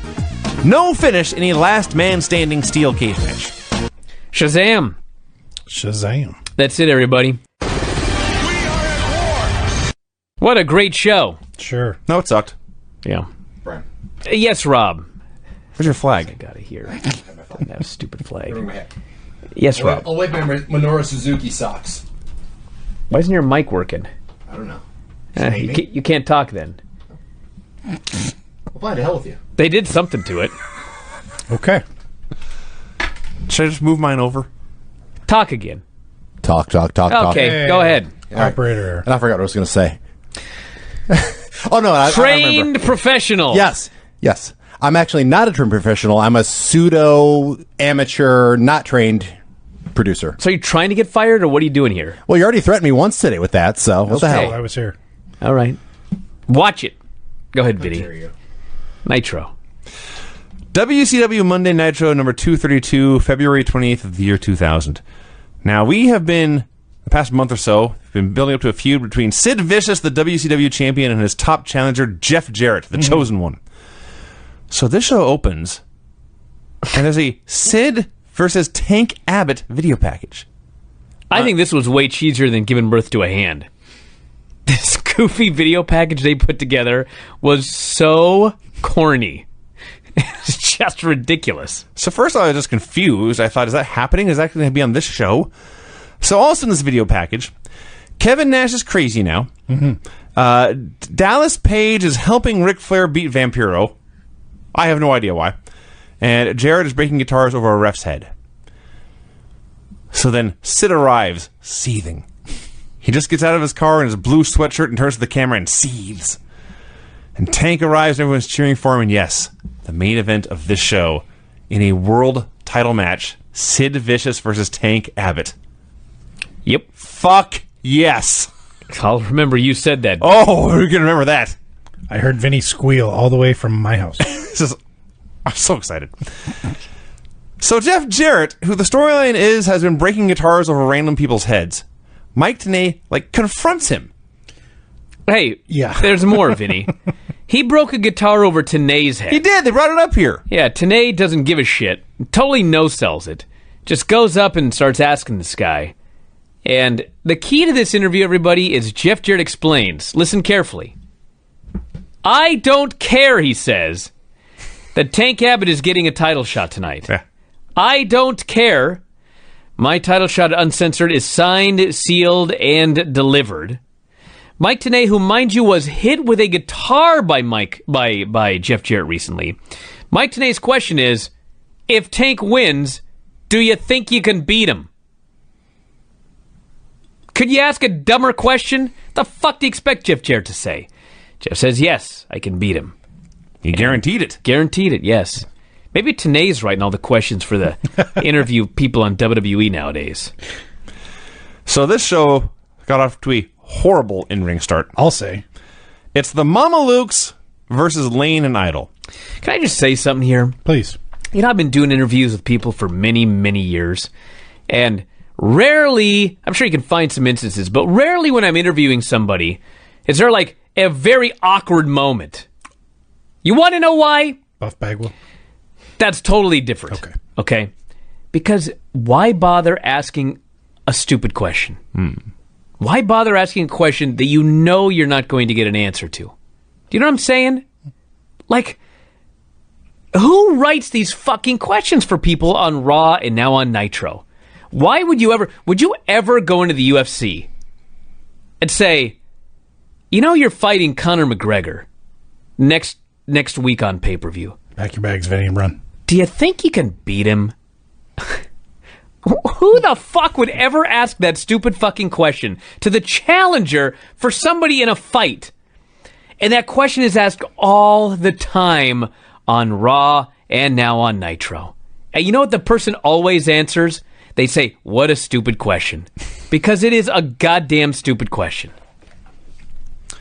So backstage, Lane and Idol, they got their blue jeans and the sunglasses. Shiny shirts. Shiny, very shiny shirts. So they dumped Miss Hancock a few weeks ago. She comes back wanting to be the manager again. They blow her off and say, you're getting in the way of our rat chasing. By the way, these are the two characters 3 months ago. They were gay. Yes. What's your point, Vinny? So they turn to leave, but forget being out of earshot, they're still in front of her. And she just looks up and says, I think it's time for me to teach these boys a lesson.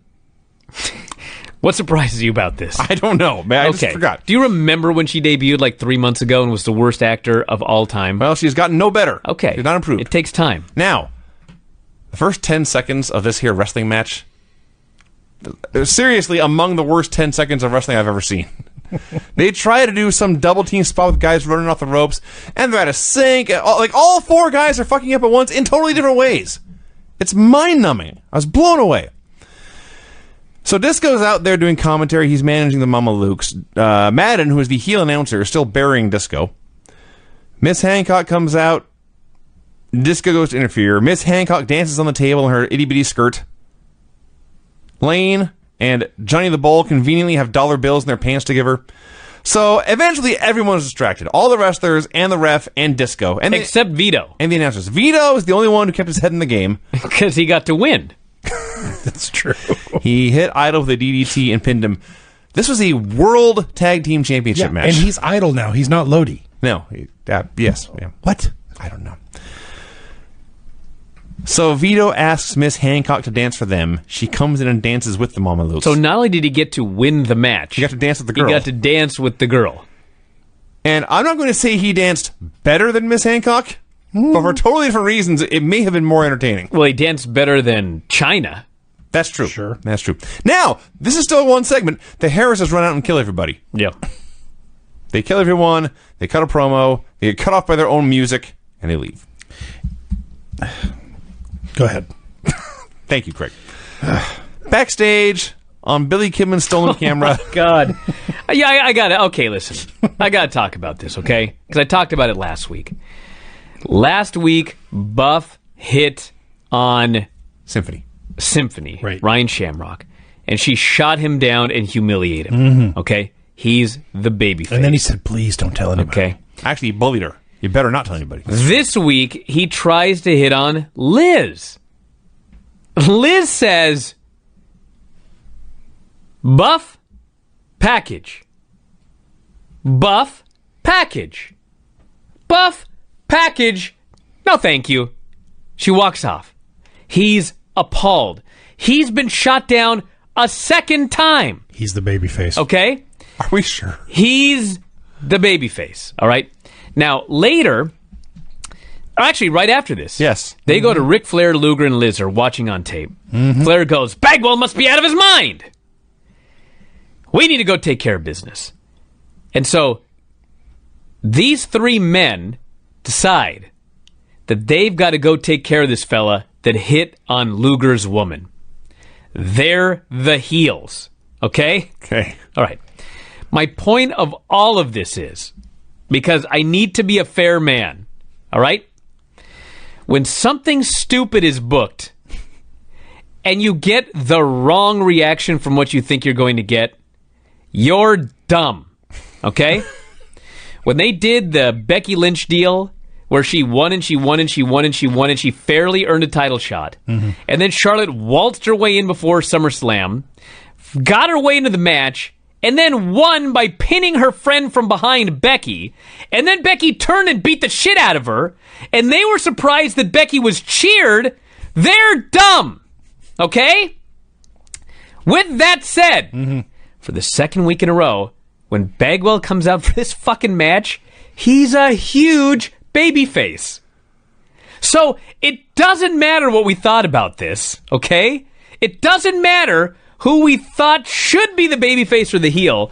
Whatever they're fucking doing, for some reason, maybe it's because it's the 90s, it's working. And Bagwell's a babyface. Maybe these super hot girls shoot him down so the ugly ones go, hey, I might have a shot. I have no explanation. So, we have predictions for tonight's epic main event. Bam Bam Bigelow, to make a long story short, he predicts Sid will beat Tank because he has more experience in the pro wrestling ring. Sure. Ricky Rockman and the Nitro Parties are back. Ricky's back. The show's turning around. Hey, the good news is, that means spring break is coming. Spring break is coming. I'm okay with that. All right. Everything about this segment And I was can lame. fast forward through everything he was involved in. Somebody's going into a pool. So this Hogan promo. Oh, incredible! First of all, he's backstage in like a pre-tape. Probably not even at the Not building. backstage. He looks like he's in a sewer. It wasn't like a giant pipe. That's actually true. He's in a giant, enormous pipe. Hanging out with Michelangelo and Donatello. I was going to make that joke. Nicely done, Vinny. His arm is in a cast. Yes. Still. He's incredibly leathery, which is ironic. It's true. He actually looks 19 years older than he does today, and it was 19 years ago. I don't know how that's even possible. He was more leathery than the belt. He looked like a pterodactyl back there, cutting this promo. So, And what a promo it was. he talks about taking the slow, this is his words, Yeah. the slow rolling coffin to the emergency room. What? Well, he was afraid that Jimmy Hart, and I quote, it's not a direct quote, this is what he inferred. He was afraid Jimmy Hart might die I guess. as a result of the beating that Luger gave him. So, He broke his hand, nearly stopped his heart, apparently. a weakened, withered, clinging to life Jimmy Hart was able to whisper one word. Yapapai. Oh, yes. So, Yapapai, says Hulk. did he do this with Vader too, or was this the debut of the Yapapai strap match? I seem to recall he did it another time. I don't know if he fucked it up both times, but it's the Yavapai Indians. And he decided it was Yapapai. Yeah. He screwed it up. So he's shouting and screaming, "You will understand what the Yapapai mean by the Indian strap match." The Yapapai Indian strap match.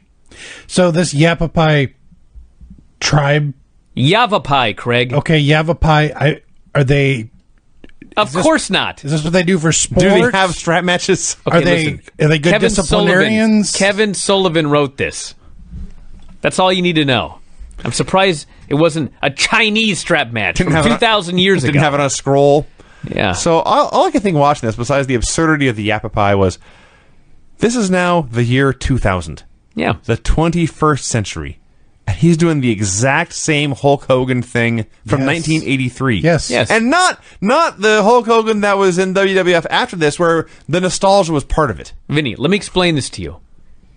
It's exactly what Sullivan said about the Dungeon of Doom. He wanted to make Hulk Hogan happy, and so he created the Dungeon of Doom. A bunch of giant cartoons that Hulk Hogan could beat up. So Sullivan's back. So he's going to make Hulk Hogan happy by giving him an 80s promo about a Yapapai strap match with his favorite opponent that he gets to win. What's the problem? That is true. So Gene interviews Flair. Flair has Hogan's weightlifting belt. He declares Hulkamania is dead. He's ranting and being Yeah, how'd he get his weight belt? Hogan had it. No, he got a different strap. They beat him. Oh. There could be more than one. Yeah. But they're probably all at the wall at Pastamini or whatever. So, Went out of business in 95. what's this, the one in Florida called? This is shop. surf Current? shop. Yeah. Yeah. Yeah. Pasta Mania. Jesus. So Lex has a chair with Sting's logo like taped onto it. There hasn't been a Pasta Mania since you graduated high school, Vinny. Look, this is an old show. It's about Hulk Not Hogan. that old. It's not that much different. It was like 5 years after that. It's an eternity. Listen, Lex has a chair with Sting's logo on it, and that's weird. Okay. So they're running down Minnesota. Flair is sure to clarify he was born here, but he left as soon as he could. I used to be from here, he says. Yes. So this offends a local legend. And out to defend the honor of Gopher Country comes Kurt Hennig. And Kurt Hennig and Ric Flair going back and forth are awesome. It was almost as good as Flair and Terry Funk. It was, actually. Except, believe it or not, and this is hard to believe, but it's true, Kurt Hennig was crazier than Terry Funk. He actually was. Because he vowed... I hope you can do the finishers report later, Vinny. Mm-hmm. He vowed that if he could not beat Ric Flair tonight, he would strip buck-ass naked and streak down the streets of Minneapolis next Monday night. That's what he said. That's not that too out of character. I mean, Prince is from there. Go ahead. Kurt Hennig is not Prince. What are you talking about? Well, they wore those, This chaps. is very out of character for Kurt Hennig to run naked down the street. There's lots of people from Minnesota who are not Prince. No. Almost all of them. I don't believe it. It's really just the one guy. I was going to say almost all of them. Who's the other one? Prince Iakea? No. He's not from Minneapolis. Mike Tenay interviews Booker. So they did a tag match on Thunder with Booker and Kidman, and Tori got knocked off the apron, and Kidman was tending to her, which left Booker high and dry, and he got beat. So Booker's upset that Kidman left him hanging because he was messing with his hoochie. Mm-hmm. So they're going to fight tonight. Kidman and Tori are walking, bitching about how their camera got stolen again. It's been a week, dude. Get a new camera. I guess. What, he found it last week? It got stolen again? That's what Is that they said. the story? Yes. They said, I can't believe it got stolen again. What a stupid storyline. Why not just the thief still has it? I like that it got stolen and they just left it randomly out again, thinking nothing would happen. Tony Schiavone is on the phone at the announce desk. He says his inside sources have told him Sting is going to be there. Okerlund's interviewing Jeff Jarrett. Okay. May I? Yes. Because I recapped it earlier. Sure. So earlier, I'll even go back and recap, like we're doing a recap on this show. He doesn't care that Tank Abbott is getting a championship match. He has a title shot at Uncensored, is signed, sealed, and delivered. So, an hour later, Gene Okerlund goes back to Jeff Jarrett. Now he's outraged that Tank Abbott is getting a championship match. Outraged! And he's outraged that tonight he must be facing Vampiro with the U.S. title on the line. And then, after all that outrage, he says, I don't care. I will beat Vampiro tonight and win the title at the pay-per-view. This is a bad professional wrestling television show. It is. I do want to add, though, Jarrett is accompanied by a bunch of good-looking women. Sure. And Gene, at the start of this promo, addresses them and says, ladies, it's good to see you back in your feet. Yeah. That was funny. It was. Booker versus Kidman. So Booker has lost the goofy Leave It to Beaver music. He has... Maybe. Well, no, they were talking about it. Okay. They traded it in, yeah. All right. So I don't know what music you used then. They have some generic network song now. Heavy metal, Mark Madden called it. So there were lots of angle slams on the show, which amused me. Booker did one here. I think Iakea did one later. So Tori gets in the apron. Then the Harrises attack both guys for the DQ. Then Tori gets knocked off the apron, sells her ankle. This sucked. Why, when these women know they're going to take a bump off the apron, they wear the highest heels possible so they can turn an ankle? She fake hurt her ankle, dude. I understand that, Brian. Okay, well then that's why she wore the high heels. She had to fake roll her ankle. But she could have really rolled her ankle in But the she high didn't. heels. She's talented. Is that so? I don't know. They could figure it out. So Harlem Heat laugh at Booker. Oh. Gene is with the new Harlem Heat, okay? What was that? They're laughing, and Stevie explains, this is what happens when you don't have anybody watching your back. So now what happens next is a tag team comment. Mm-hmm. Yes. Stevie is supposed to start, and Big T is supposed to end, okay? Right. This is not hard, all right? Stevie says, it's just like our mama said. A hard head. Dead silence. For seemingly like a minute. I'm like, did he forget what his mama said? And then, finally, Big T just screams, makes for a soft ass. I went, what? What did your mama say? I've never heard my mama say that. A hard head makes a soft ass. Makes for a soft ass. Did you say for? I believe so. It's Big T, so you can never be sure. Well, he may. I'm not sure what he said. That's what I got out of it. That's pretty much what he said. And then if I was not confused enough, Jay Biggs made some joke about graffiti and they all laughed. Yeah. I don't know what's happening. I laughed a lot. Lash LaRue predicted that Sid would win in the main event. And Lash on this show and Jim Ross on Raw on the same night both made that dog'll hunt references. The clips from the Arnold Schwarzenegger bodybuilding show. This guy. Some guy with what they claimed were 28-inch biceps. They were. Oh, yeah. I mean, they were fake. No. Is this the injection stuff? The best part of this is there's this guy with these enormous fake arms. Popeye never had arms this big. Ridiculous, okay? He's showing them off to Arnold Schwarzenegger. Yes. Arnold is looking at this guy and, like, he's trying to be nice. Yes. But you just know what's going on in his head. Yeah. This guy's proportions are preposterous. He has skinny legs, flat ass, no chest, Popeye arms.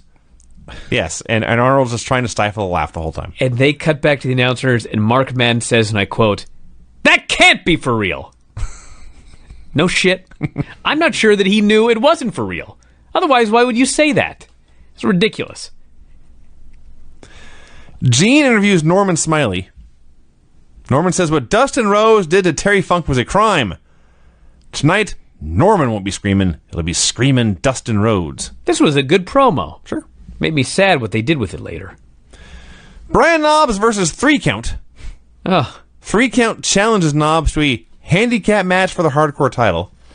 He accepts. 3-on-1. At this point, 40 minutes into the show, they put up a Night of Championships graphic. Yeah. Why did you wait till the show was a third over to do that? So he beats them up for a while with weapons. They all hit each other in the head with shit. Yeah. Chairs, garbage can lids. Just fucking sucks. They pin Knobbs. Yeah. And all I could think was, these poor bastards. Now they had to feud with him. Now they have to go out and get hit in the head with shit every single week till he loses his title. This was terrible. Vampiro is hanging out in some green light somewhere. He's brooding. Maybe it's time to let somebody else taste the pain, he says. He's talking about Jarrett not being ready, and they cut away mid-sentence to show Dustin Rhodes walking. Had a bunch of dudes outside chanting for Sid. I think Scott D'Amore was in there. Gene is preparing to interview Brian Knobbs and Fit Finlay. And he says... He makes a statement. It's not even a question. But something like, can't believe what I've just seen. And Knobbs interrupts him to say, and I quote, "Ah, ba-da-ba!" And Gene looks at him. And then just powers through. So Knobbs blames himself for this loss, for accepting the stupid challenge, let his ego get in the way. He wants a rematch. I've just totally lost place of where we are in the show. He wants a rematch. Finlay says, we'll cross that bridge later. Yeah. We're going to do a 6-man Thursday. Mm-hmm. Yes. Gene says there's only 2 of you and 3 of them. Fitz says, no, there are 3 of us. It's time to bring out the dog. Knobbs says we're bringing out the dog. The dog. Norman Smiley versus Dustin Rhodes. So Dustin, of course, the son of Dusty Rhodes, who we watched the 1980 shows where he was the Midnight Rider. Dustin comes out here to a music that's like an evil version of the Midnight Rider song. It was really cool. Norman is out there for a pro wrestling match in big, giant football shoulder pads. At no point in the show does Dustin say anything, or the referee, or the announcers. That's his gimmick. He's been It's wearing just- the shoulder pads for months. But like in hardcore matches. This is just a wrestling match. They do him no good. Dustin beats him up forever, hits a top rope lariat, and wins. Sad. And this is the kind of show that when a guy who has a pay-per-view match, is Dustin Rhodes and Funk at the pay-per-view. When a guy who has a pay-per-view match coming up hits a move and pins a guy who is not on the pay-per-view, it's bizarre. It's just bizarre. What was Mark Madden calling him? I forgot to write it down. It was something 2000. The American Dream 2000. Why is that bizarre, by the way? Someone on the pay-per-view pinned someone not Because on it's the pay-per-view? WCW in 2000. Oh, because they did something right? Yes. Oh. Yeah. Jeff Jarrett goes for a walk. Vampiro is skulking backstage.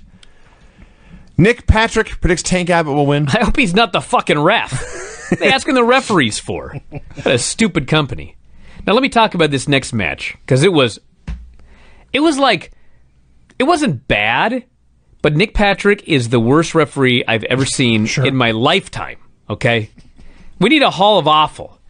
The Nick Patrick Memorial Hall of Awful. We actually do. Put Nick Patrick in. So Jarrett comes out, he sends all the women to the back, because of course he's a heel, he wants to win on his own. We could name that one after Ed. Or he just didn't want them around because Vamp is out there. So Nick Patrick is the ref, and this match is just a fucking mess. So Vampiro hits a Uranage. Nick Patrick counts 1, 2. Jeff kicks out. He counts 3. Yeah. So The Harrises then hit the ring right in front of Nick Patrick. He's looking right at him. Yeah. Not a disqualification. No.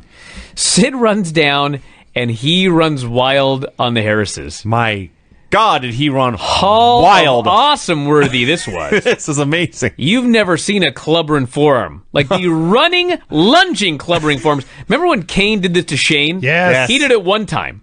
Okay? Sid did this 10 times here. I don't know how I haven't remembered this. Jeff hits Vamp with the belt. Referee counts Nick Patrick. 1, 2, stops. Timekeeper rings the bell. What is happening? I don't know. Then Jeff hits a stroke and wins. They can't do anything right. Yeah, I don't know why this needs 17 different run-ins and finishes, and I don't know. I do like the line where they said, Jarrett is now being fined $10,000 every time he breaks a guitar over somebody's head. And man says, well, he obviously makes a great living, a lot of money. It's funny, too, because how over Vampiro was. The crowd was, like, totally behind him. Well, They haven't been doing anything to push the guy. Hasn't been a new top guy in WCW since Goldberg. True. Who's at this point his rise was 2 years ago. Ooh, it's somebody new. Yay. Yeah, anyone. Mama Luke's pay somebody $20 to make a delivery to the Harris brothers. Fans are outside chanting for Tank.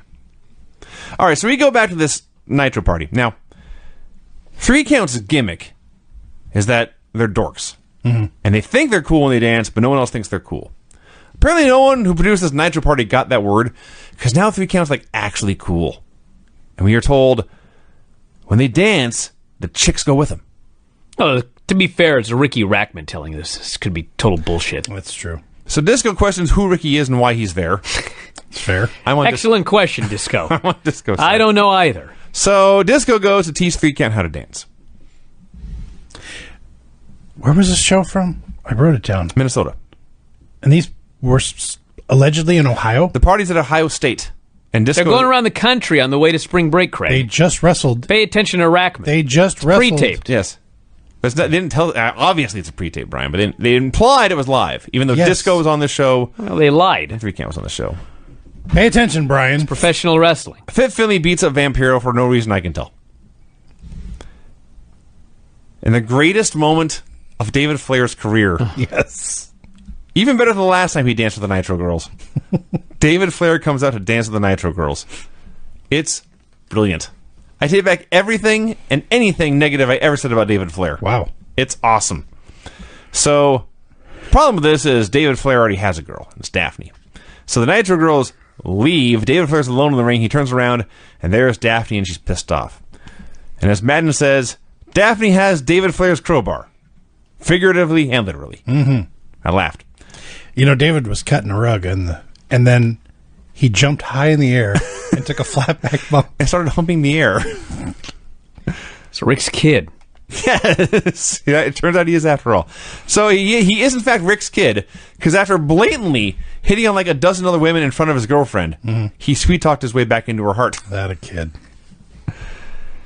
This leads to the artist formerly known as Prince Iaukea versus David Flair. You know, they mentioned Crowbar's on commentary. He sure is. They reminded us that he was found pumping gas at a service station. Yeah. In a vignette I had totally forgotten about that apparently aired on Thunder. This man... He's on the show? This man... No, it wasn't on this show for sure. Okay. He was pumping yes, gas, yeah. and Daphne and David discovered him, and now he is a professional wrestler. That's how easy it is, kids. Weird. So, Crowbar on commentary is awesome. He's been like this since day one. You just noticed. No, I didn't just notice, but I did. Like, you know, he's insightful. He knows his shit. He has great delivery. He works well with the other guys. He's setting them up with things to say and questions to answer. He's phenomenal. And at one point here, Tony says, "You know, he's pretty good." And Mark says, "Yeah, I'm scared for my job." Why is Crowbar not calling matches on Raw in 2019? Have you watched Raw in 2019? No, because it's not Crowbar. After 3 weeks, he'd be horrible. That's probably true. So, Daphne does a screaming gimmick, by which I mean she screams the entire match. It got old immediately. It was annoying when Melina screamed with Eminem, but at least she'd do it like twice, maybe. Daphne's just screaming her head off the whole time. Oh, God, I remember that. So, bane of my existence. So, Crowbar, Prince Iaukea goes off the top rope. Crowbar manages to grab his head as he jumps. This is not the finish. The women are having a horrible fight, and then Prince wins with a diving DDT. Again, 17 things have to be going on all the time. I did love the fight. Daphne's got a fight with Paisley. Yes. So she mounts her and chokes her by the neck. Mm-hmm. It's brutal. I believe Daphne would be crazy enough to do that. Cut backstage where there's these shards of a broken guitar and Sid has been laid out. Announcers put 2 and 2 together. There's broken guitar everywhere. I think it might be Jeff Jarrett. I was terrified here they're going to take away my main event from me. Don't you dare take away my Sid versus Tank main event. The Harrises get their delivery. What the crap is this? Says one of the Harris twins. Those exact words. What the crap is this? Well, it was a fish. Not hell. Crap. What the crap? What the crap is this? It Horrible. Was a dead fish. They are angry for like a second, and then Jarrett says, "Don't worry about it. You'll get your match with them in uncensored." And the Harrises say, "This is a quote. Good point." And they all leave. Way to go, Mamalukes. So Gene shows up with an update. It says the doctors don't want Sid doing any strenuous activity. Strenuous physical activity. And he notes, a world championship title defense against Tank Abbott might be construed as strenuous activity. Maybe. Sid shows up. He says, when I quote, "It's simple math. First, it's Jeff Jarrett. Then, it's Tank Abbott." Close. I thought I was bad at math. That ain't math. That's counting. No. To 2. Tank I like Abbott, what he I'll said. See you in hell. I like when he says, "What you make of this is this, Gene." He's woozy. He's selling a concussion, but he promises to see Jarrett at Uncensored. He'll see Tank Abbott in hell. He was concussed. He's just a brilliant actor, Brian. Get out of here. Shat in the ring. Excuse me? Clips of him dancing with James Brown. Maestro interferes. Maestro is forced to listen to bad music on a boombox. I don't even remember the stipulation from a week ago. That's how stupid this is. The fucking music plays. He gets mad. He hits Shat with the boombox and then wins. This show I wrote is wretched. This show. Am I missing anything about this shit? No, you got it. I didn't know when this boombox thing started. Part of me. There's basically 2 theories. One is that the cat won a bet, and thus the Maestro has to have this music playing. Dude, there was something that happened on last week's show. We reviewed it. Well, all that was the cat said, "I have new music for you," and he played terrible music, and the Maestro freaked out. The bet was that the Shat couldn't get James Brown. Yes, and so he did. So now Shat gets to choose bad music for the Maestro, which apparently must be played on a boombox. Yeah, well, they never said anything about that before. This part's new. Well, yeah, the show's bad. Okay. Kurt Hennig's walking backstage. Ric Flair's walking backstage. Lex Luger's preparing for his match, but he and Liz, they can't find the baseball bat. Billy Kidman says, "There's one thing I've learned in a fight. It's that you can never underestimate the small man." Small Tank Abbott. So I'm picking Tank Abbott. I understand.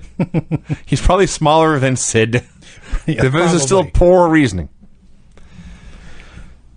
Ric Flair versus Kurt Hennig. Could you have done anything to make Hennig versus Flair with the pride of Minnesota at stake be any worse? Well, kind of. I mean, it was the best thing on the show until the finish.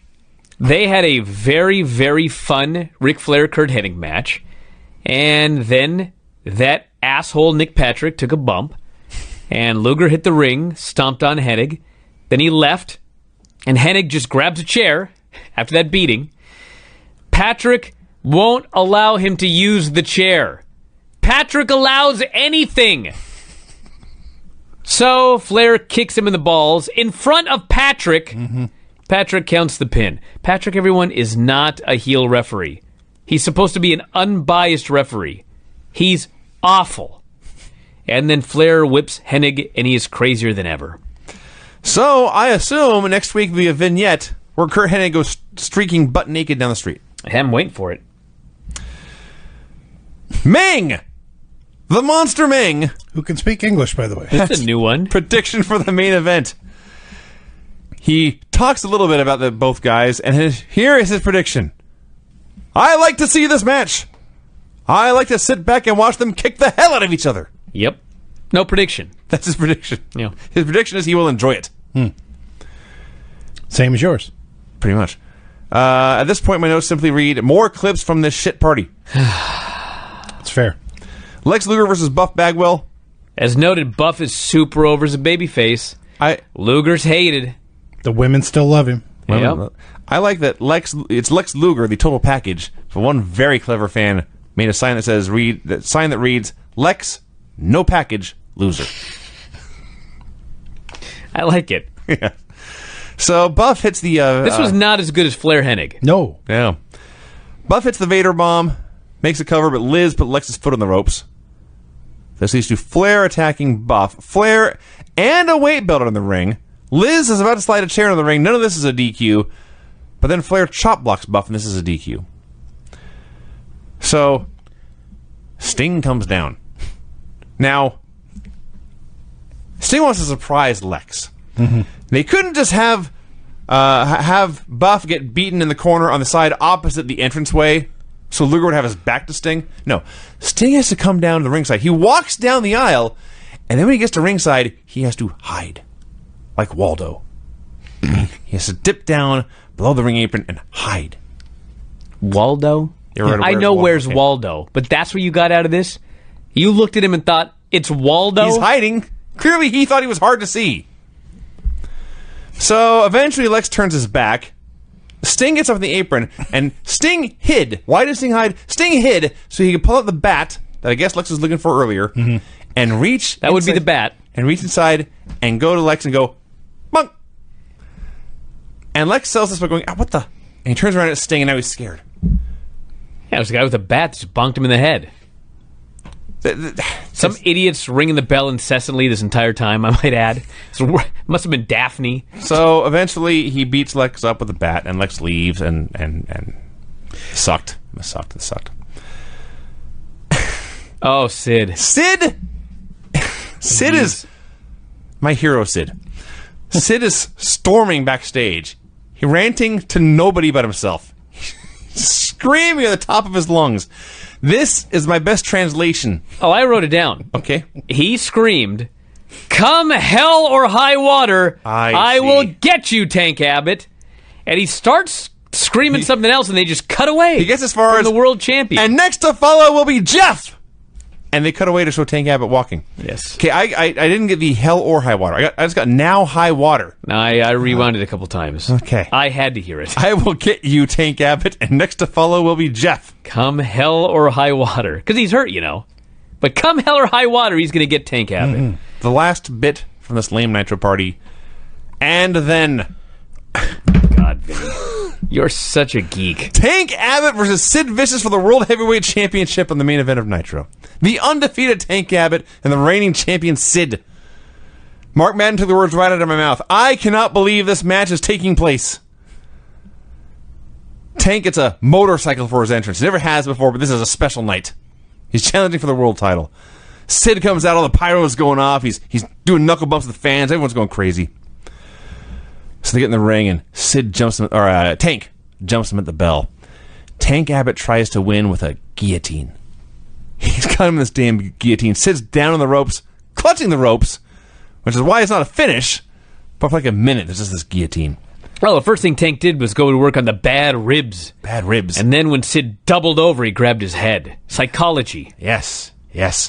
So Tank hits a body shot that sends Sid flying over the top rope out of the ring.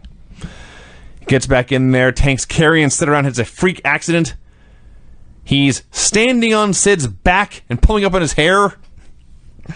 Here, I believe they said, Tank won a lot of Ultimate Fight matches with that choke. Now, I'm no UFC expert. Did Tank Abbott ever attempt a chokehold in a UFC fight? I believe so. All right. So, eventually, who said it was the experience? Was it Lash? No, it was Bam Bam. The experience would do Tank in. Bam Bam's a wise man. Mm-hmm. Tank is totally in control. Sid came into this match less than 100%. Tank jumped him at the bell, didn't give him a chance to get going, cut off his oxygen, took away his air. He's got this man weak. He's got him down. He's got him finished. But then he makes a mistake and he gets arrogant. And he turns his back. He turns his back to celebrate with the crowd and taunt them. And this gives the mighty champion Sid a chance to recover. Sid jumps to his feet. Sid locks on a sleeper. Sid's eyes are bugging out of his head to the back door of the building. He gets him in the sleeper, and they stumble to the ground, and Sid locks on a crossface. A hold that is not used in UFC, so Tank would not know a counter. And Tank fights and fights, and Tank does not just tap out. Tank hammer fists out, and Sid wins. This was awesome. This is a tremendous Pro Wrestling World Championship match. I loved it. I loved every second of this. I've never heard I'll tell you the more rest of you what passionate. really happened here. Tank beat him up for a long time. Sure. Sid put him in a sleeper into a crossface, Yeah. which he lost his grip on at one point. Yes. Tank screamed never and then tapped. Yeah. And that's the end of Tank Abbott, Vinny. I hope you're happy. No, I want Tank every week. Are you kidding me? Just tapped out in the middle of the ring to Sid, for crying out loud. His career's over now. He's going to be dancing with 3 Count next week. I see. He fucked it all I'm okay up with with this that, guy. actually. Match was bizarre. And then, you didn't even notice this, Tank just leaps to his feet and storms off. Well, just what? How many UFC fights do you see where a guy taps out and gets up?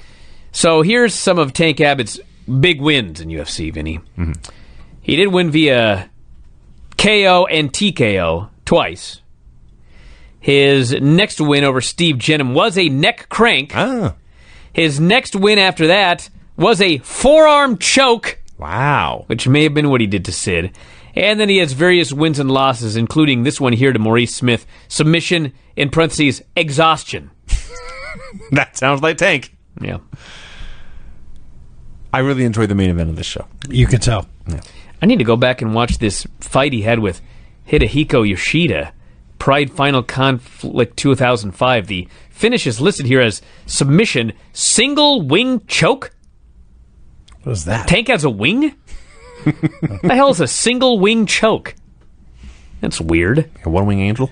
Anyway, Which would be a hell of a finish to a Tank Abbott fight. Brian, so yes, you finish your statement. I was going to remind you about Vinny's music. I'm going to play Vinny's music. I understand that now. I know what I'm doing here. Sometimes. Give me a damn break.